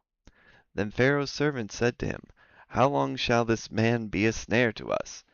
Let the men go, that they may serve the Lord their God. Do you not yet understand that Egypt is ruined? So Moses and Aaron were brought back to Pharaoh, and he said to them, Go, serve the Lord your God. But which ones are to go? So Moses and Aaron were brought back to Pharaoh. But which ones are to go? Moses said, We will go with our young and our old. We will go with our sons and daughters, and with our flocks and herds, for we must hold a feast to the Lord. But he said to them, The Lord will be with you. If ever I let you and your little ones go, look, you have some evil purpose in mind. No, go, the men among you, and serve the Lord, for that is what you are asking. And they were driven out from Pharaoh's presence. Okay. Then the Lord said to Moses, Stretch out your hand over the land of Egypt for the locusts, so that they may come upon the land of Egypt and eat every plant in the land, all that the all that the hail has left. I think what's interesting here is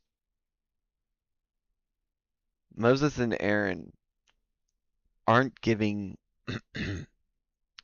the full, they're not being completely honest with Pharaoh this entire time. Because Moses and Aaron, I mean, they've been instructed they're supposed to go to Canaan. Yes, they will go into the will. They're not coming back. You know what I mean? Like they're not being completely honest. It's all like, hey, let us go and let us conquer Canaan. um, that's really what their ultimate goal is to do is to conquer Canaan. And that's not what they're asking for. So it's interesting, I guess. All right. Da, da, da, da.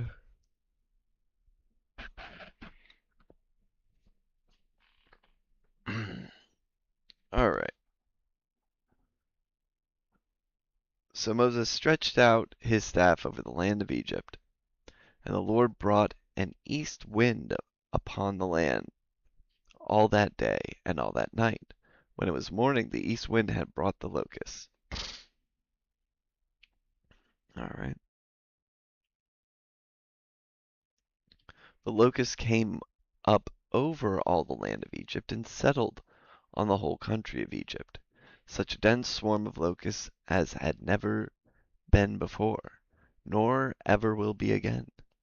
They covered the face of the whole land, so that the land was darkened, and they ate all the plants in the land, and all the fruit of the trees that the hail had left. Not a green thing remained, neither tree nor plant of the field, through all the land of Egypt. Then Pharaoh hastily called Moses and Aaron, and said, I have sinned against the Lord your God, and against you. Now therefore forgive my sin, please, only this once, and plead with the Lord your God only to remove this death from me. So he went from Pharaoh and pleaded with the Lord. And the Lord turned the wind into a very strong west wind, which lifted the locusts and drove them into the Red Sea. Not a single locust was left in the country, in all the country of Egypt. But the Lord hardened Pharaoh's heart, and he did not let the people of Israel go. I see why historians are calling this like very much a legendary tale with a legendary. This is it's so far-fetched. And I'm just like, okay, sure, why not? I mean, it's like, okay. And the Lord said to Moses, stretch out your hand toward heaven, that there may be darkness over the land of Egypt, a darkness to be felt. So Moses stretched out his hand toward heaven, and there was pitch darkness in all the land of Egypt 3 days. They did not see one another, nor did anyone rise from his place for 3 days. But all the people of Israel had light where they lived. Oh, they had torches.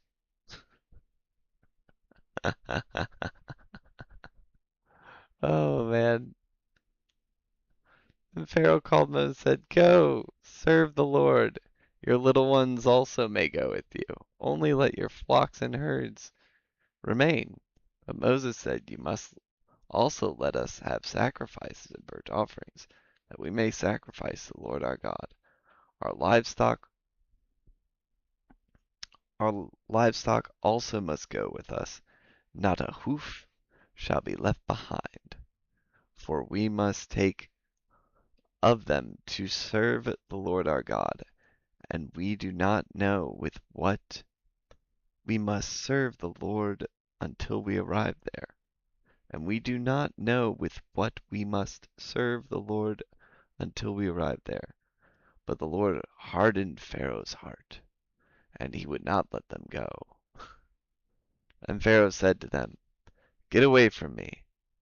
Take care never to see my face again, for on the day you see my face, you shall die. Moses said, as you say, I will not see your face again. All right, okay, right. Let's keep going, keep going.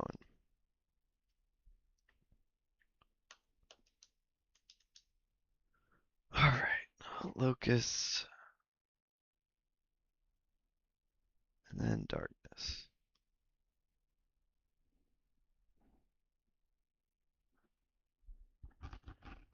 Mm,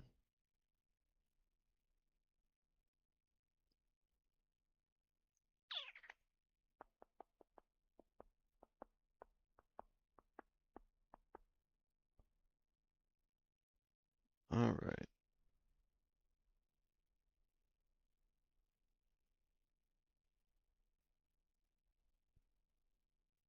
Eh, like how do the fact that this just feels just increasingly more and more just kind of strange, far-fetched, and eh, like the amount of stock I'm putting into what's actually being said and done in this situation is like slowly deteriorating, like how much I care. It's like whatever, like I just, you know, really, okay, why not? Sure. Whatever you say, boomer. That's kind of how I'm feeling right now. Could be also my hunger, but also it's like, eh, whatever. All right, chapter 11. I know I'm doing such a great job studying this. The Lord said to Moses, "Yet one plague more I will bring upon Pharaoh and upon Egypt. Afterward he will let you go from here. When he lets you go, he will drive you away completely. Speak now in the hearing of the people, that they ask, every man of his neighbor and every woman of her neighbor, for silver and gold jewelry." And the Lord gave the people favor in the sight of the Egyptians. Moreover, the man Moses was very great in the land of Egypt, in the sight of Pharaoh's servants, and in the sight of the people. So Moses said, "Thus says the Lord, about midnight I will go out in the midst of Egypt, and every firstborn in the land of Egypt shall die, from the firstborn of Pharaoh, who sits on his throne, even to the firstborn of the slave girl who is behind the handmill, and all the firstborn of the cattle." Somehow survived the plague of all the livestock dying. "There shall be a great cry throughout all the land of Egypt, such as there has never been, nor ever will be again. But not a dog shall growl against any of the people of Israel, either man or beast, that you may know that the Lord makes a distinction between Egypt and Israel. And all these your servants shall come down to me and bow to me, saying, Get out, you and all the people who follow you. And after that I will go out." And he went out from Pharaoh in hot anger. Then the Lord said to Moses, "Pharaoh will not listen to you, that my wonders may be multiplied in the land of Egypt." Moses and Aaron did all these wonders before Pharaoh, and the Lord hardened Pharaoh's heart, and he did not let the people of Israel go out of his land. Okay.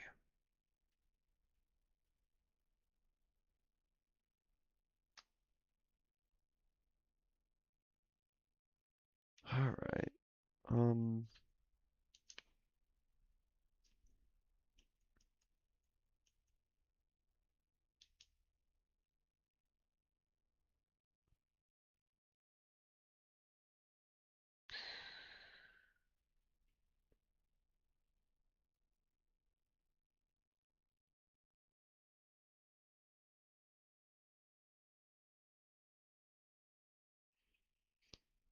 hmm.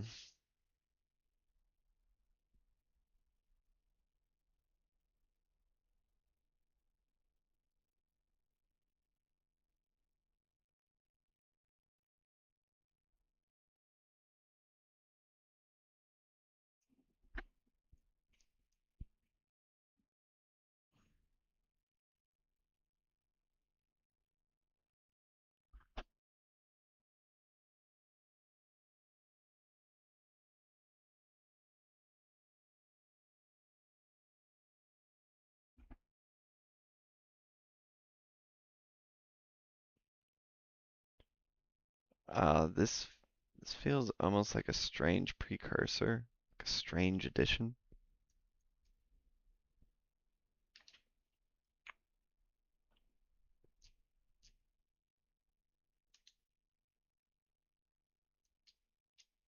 Okay, we'll just put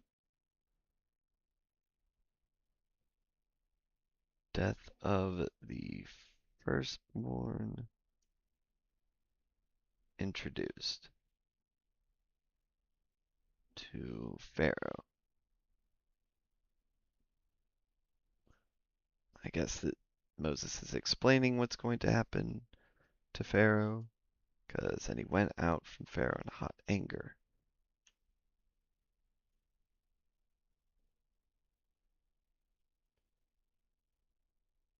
All right.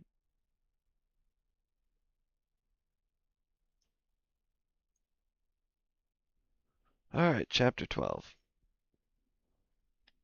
Ay, ay, ay. About to get myself a snack. I'm dying. Or even a sandwich. Need more than a snack. Actually, that's what we're gonna do. I'm starving.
All right, much better.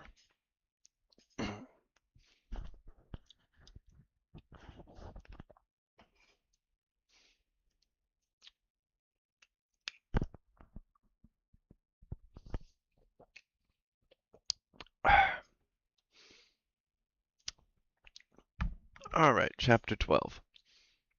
The Lord said to Moses and Aaron in the land of Egypt,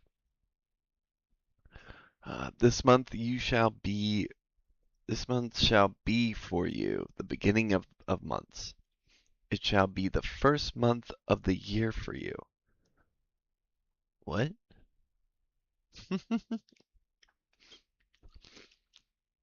Now we're just changing when the year starts? Or is this like year one? It's like many cultures have like that this is where we say it's been this many years since, right? I think the Romans counted however many years since the settling of Rome, so it was like year, 500 for them when it was, by our calendar that's like 500 BC, something like that. You get what I'm saying? So maybe this is your year one or year zero or something. Tell all the congregation of Israel that on the 10th day of this month, that's interesting, it shall be the first month. This month shall be for you the beginning of months, shall be the first month of the year for you. Okay. Tell all the congregation of Israel that on the 10th day of this month every man shall take a lamb according to their fathers' houses, a lamb for a household. Okay. And if the household is too small for a lamb, then he and his nearest neighbor shall take according to the number of persons. According to what each can eat, you shall make your count for the lamb. Your lamb shall be without blemish, a male a year old. You may take it from the sheep or from the goats, and you shall keep it until the 14th day of this month, when the whole assembly of the congregation of Israel shall kill their lambs at twilight. Then they shall take some of the blood and put it on the two doorposts and the lintel inlet, and the lintel of the houses in which they eat. They shall eat the flesh that night, roasted on the fire. With unleavened bread and bitter herbs they shall eat it. Do not eat any of it raw or boiled in water, but roasted, its head and its legs and its inner parts. And you shall let none of it remain until morning. Anything that remains until the morning you shall burn. All right. In this manner you shall eat it, with your belt fastened, your sandals on your feet, and your staff in your hand. You shall eat it in haste. It is the Lord's Passover. So we're gonna have a race. Eat it in haste. Like once it's cooked, everybody, 3, 2, 1. Nom, nom, nom, nom, nom, nom, nom, nom. Uh, Staff in your hand. Wait, so you only get one hand and you gotta eat as fast as possible, right? Like you got a staff in your hand and only get one hand. Can you have your staff like sort of like kinda?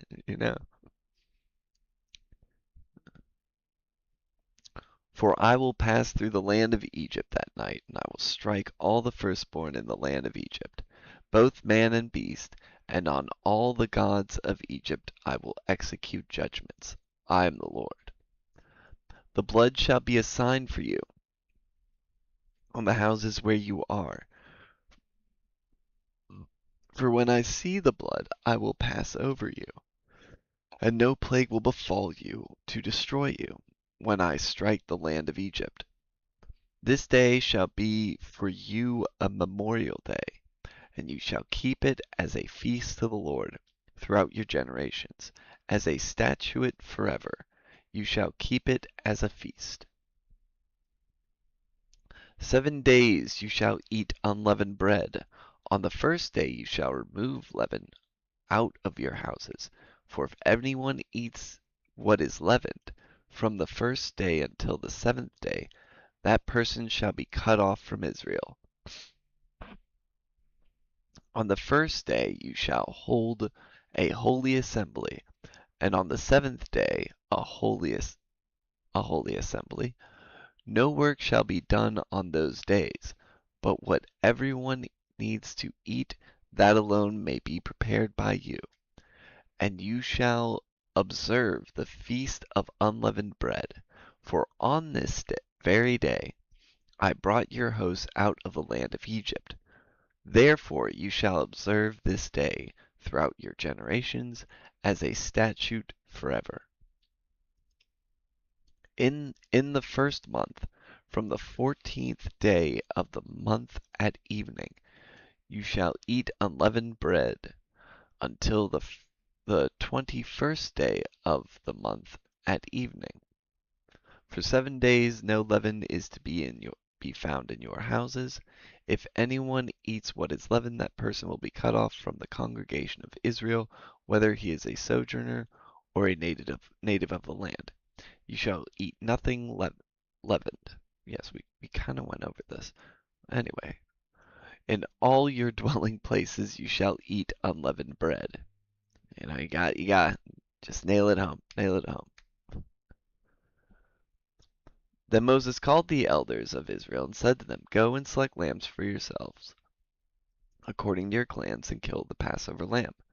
Take a bunch of hyssop and dip it in the blood that is in the basin, and touch the lintel,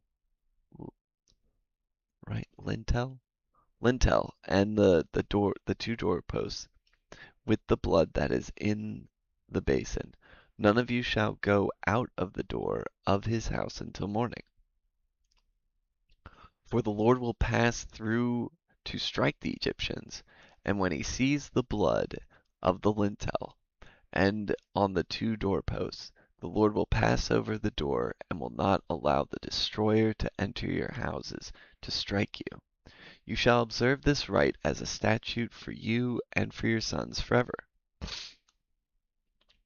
And when you come to the land that the Lord will give you, as he has promised, you shall keep this service. And when your children say to you, What do you mean by this service? You shall say, It is a sacrifice of the Lord's Passover, for he passed over the houses of the people of Egypt, or people of Israel in Egypt, when he struck the Egyptians, but spared our houses. And the people bowed their heads and worshipped.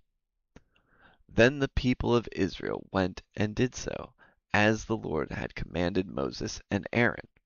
All right, snack break.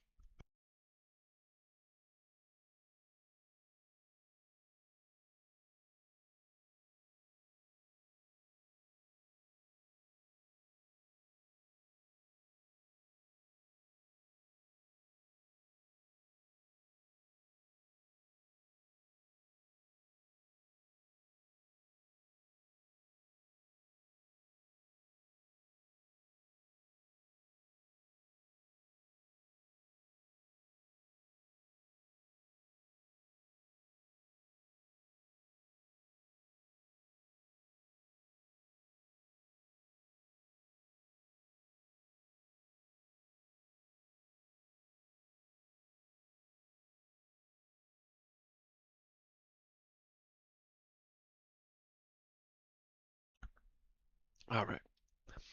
At midnight the Lord struck down all the firstborn in the land of Egypt, from the firstborn of Pharaoh who sat on his throne to the firstborn of the captive who was in the dungeon, and all the firstborn of the livestock that had survived from all the livestock being killed earlier.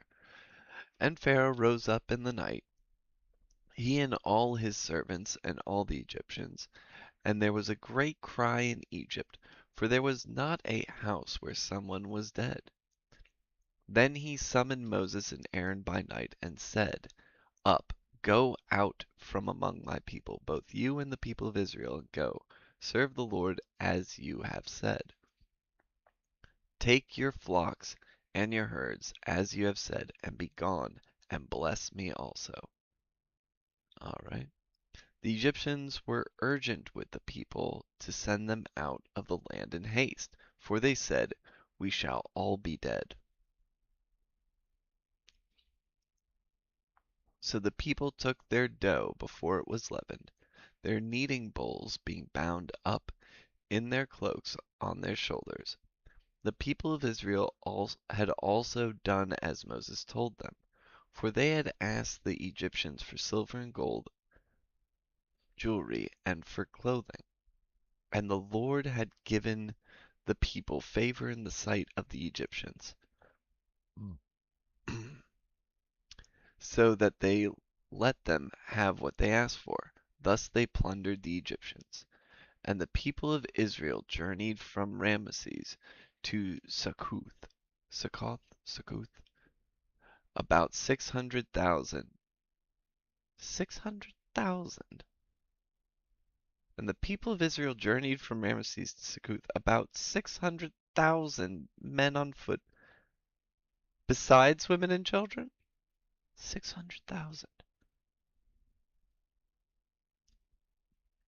Holy Mother of Toledo. Besides, doesn't that mean like, okay, that's wild. A mixed multitude also went up with them, and very much livestock, both flocks and herds. Besides women, that means not counting women and children, right? Let's see what the NIV has to say. Da da da, da da da. Alright. Yeah, it says pretty much 600,000. That is absolutely wild.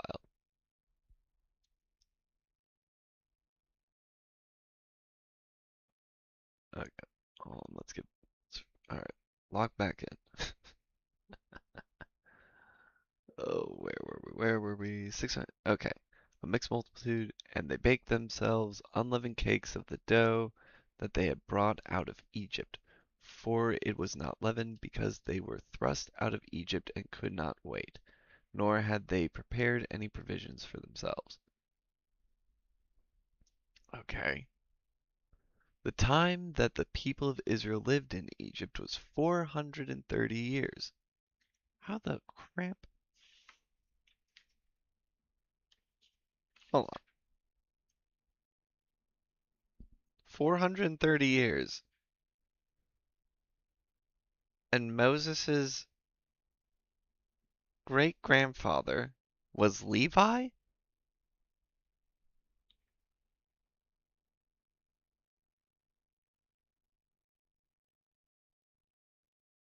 Uh, okay. I swear they be counting years differently back then. I'm, there's no, there's just no, is that even, it's borderline. That has to be impossible.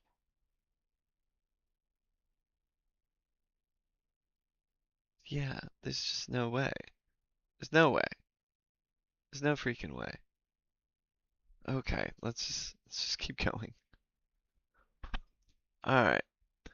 At the end of 430 years, on that very day, all the hosts of the Lord went out from the land of Egypt. It was a night of watching by the Lord to bring them out of the land of Egypt. So this same night is a night of watching kept to the Lord by all the people of Israel throughout their generations. Institution. Institution. They're institutionalizing them already. I see. Oh, goodness. Somebody who has been institutionalized before, I understand. And the Lord said to Moses and Aaron, This is the statute of the Passover. No foreigner shall eat of it, but every slave that is bought for money may eat of it after you have circumcised him. No foreigner or hired worker may eat of it. It shall be eaten in one house. You shall not take any of the flesh outside the house, and you shall not break any of its bones. All the congregation of Israel shall keep it. If a stranger shall sojourn with you, and keep the Passover to the Lord, let all his males be circumcised. If a stranger shall sojourn with you, and will keep the Passover, Lord, all right, then he may come near and keep it. He shall be as a native of the land, but no uncircumcised person shall eat of it. There shall be one law for the native and for the stranger who sojourns among you. All the people of Israel did just as the Lord commanded Moses and Aaron, and on that very day the Lord brought the people of Israel out of the land of Egypt by their hosts. All right. Oh, this is a big chapter here. Big chapter. All right, let's take another bite. I take big old bites. Un momento.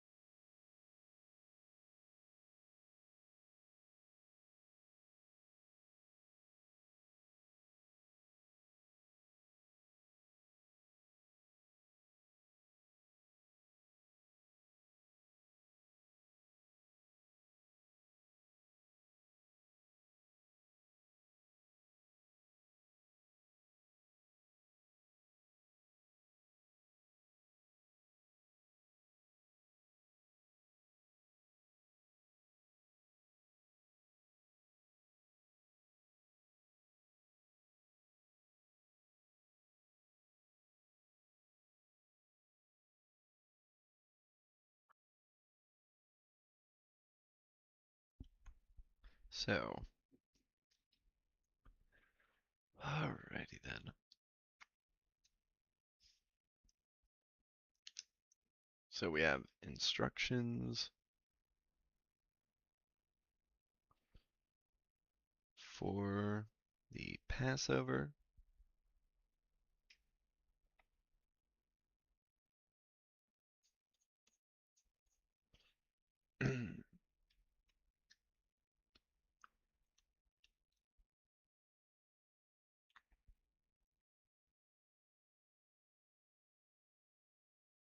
Mhm.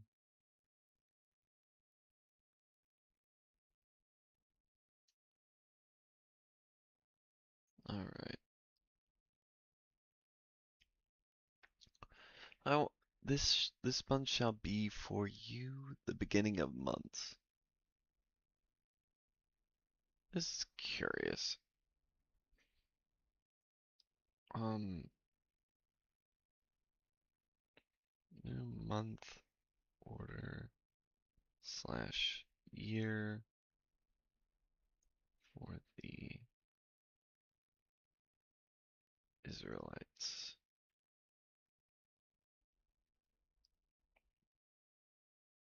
I think that's what I mean. I'm putting a question mark there. I'm not sure.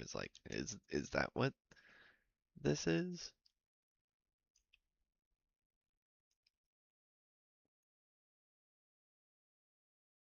Okay,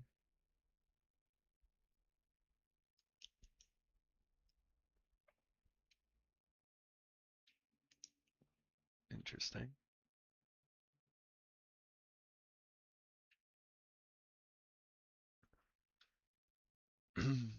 Doesn't say a new year, but maybe that it's alluding to that. All right, so the Passover. This is more or less good amount of this is just like the instructions. Yeah. All right.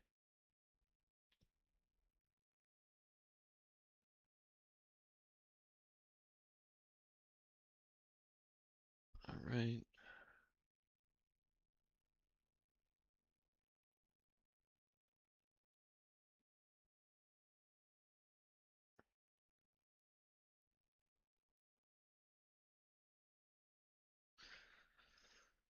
All right.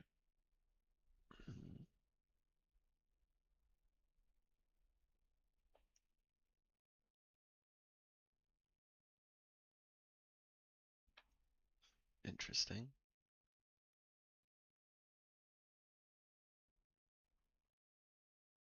600,000. That's wildness.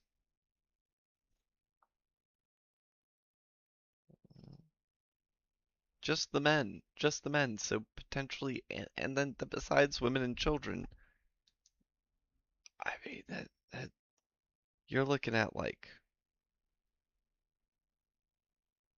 1.8 million, something like that, maybe even more than that.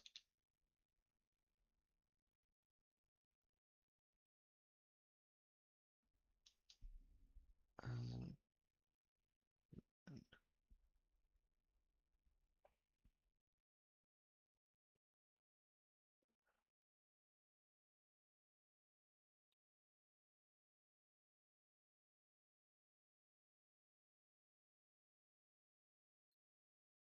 yeah, I don't believe those numbers for a second.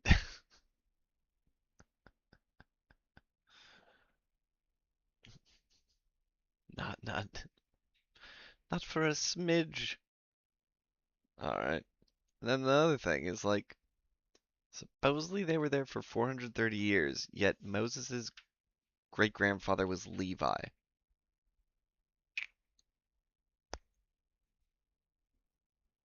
I don't know. All right.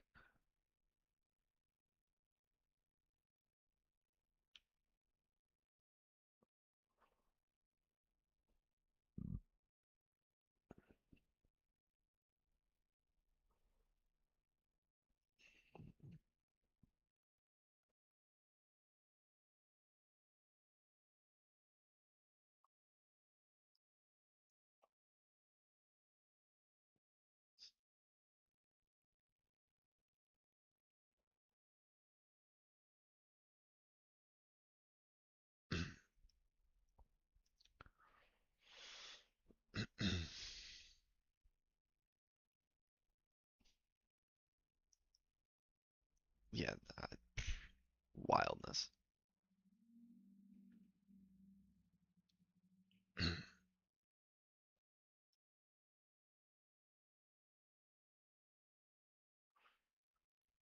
All right.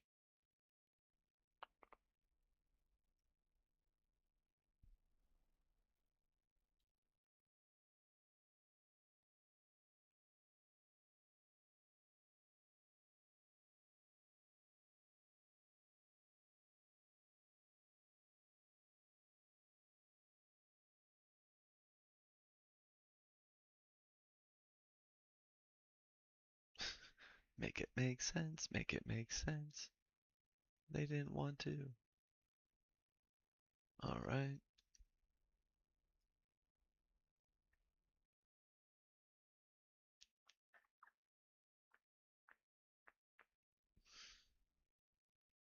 All right. Let's just take a peek. You know,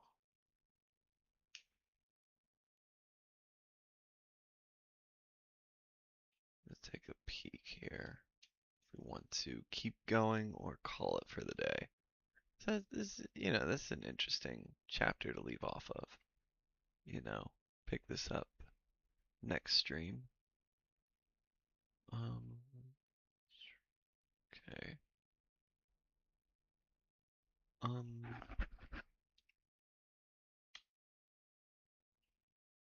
where's Kuth? Yeah, let's see if I can find a location of the Kuth. Alright.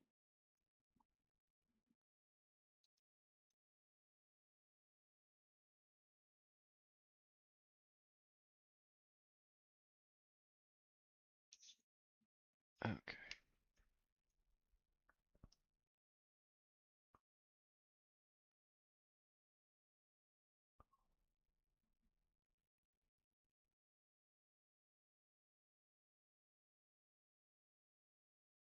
All right.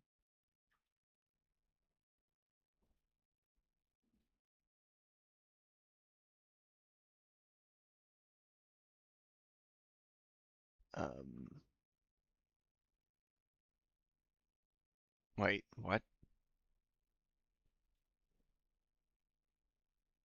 Wait a minute. What? Why am I getting Sukkot?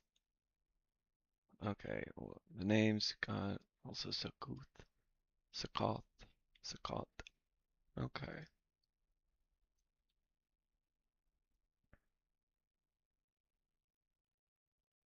Mm-hmm.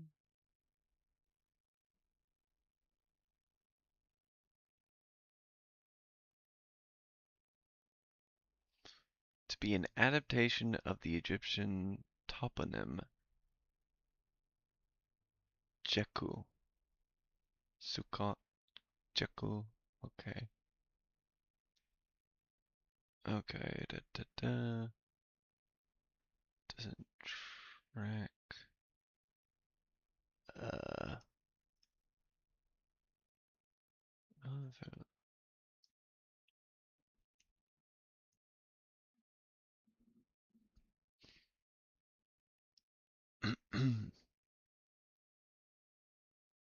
Hmm.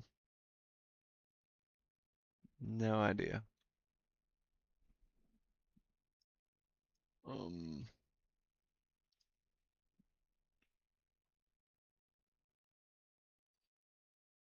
Mm, all right. So we have no idea where that is. um. Nobody knows for sure. All right. Blum, blum, blum. Thing else that's interesting. Um, we're all gonna die. Understandable. All their firstborns just died, so you know.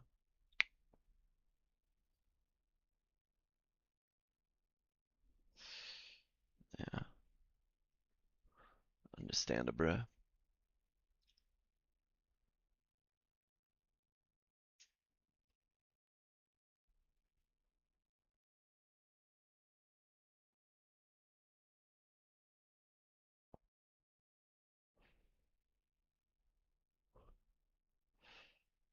All right. I think this is a good spot to close for the day. Very interesting chapter here. All right, y'all.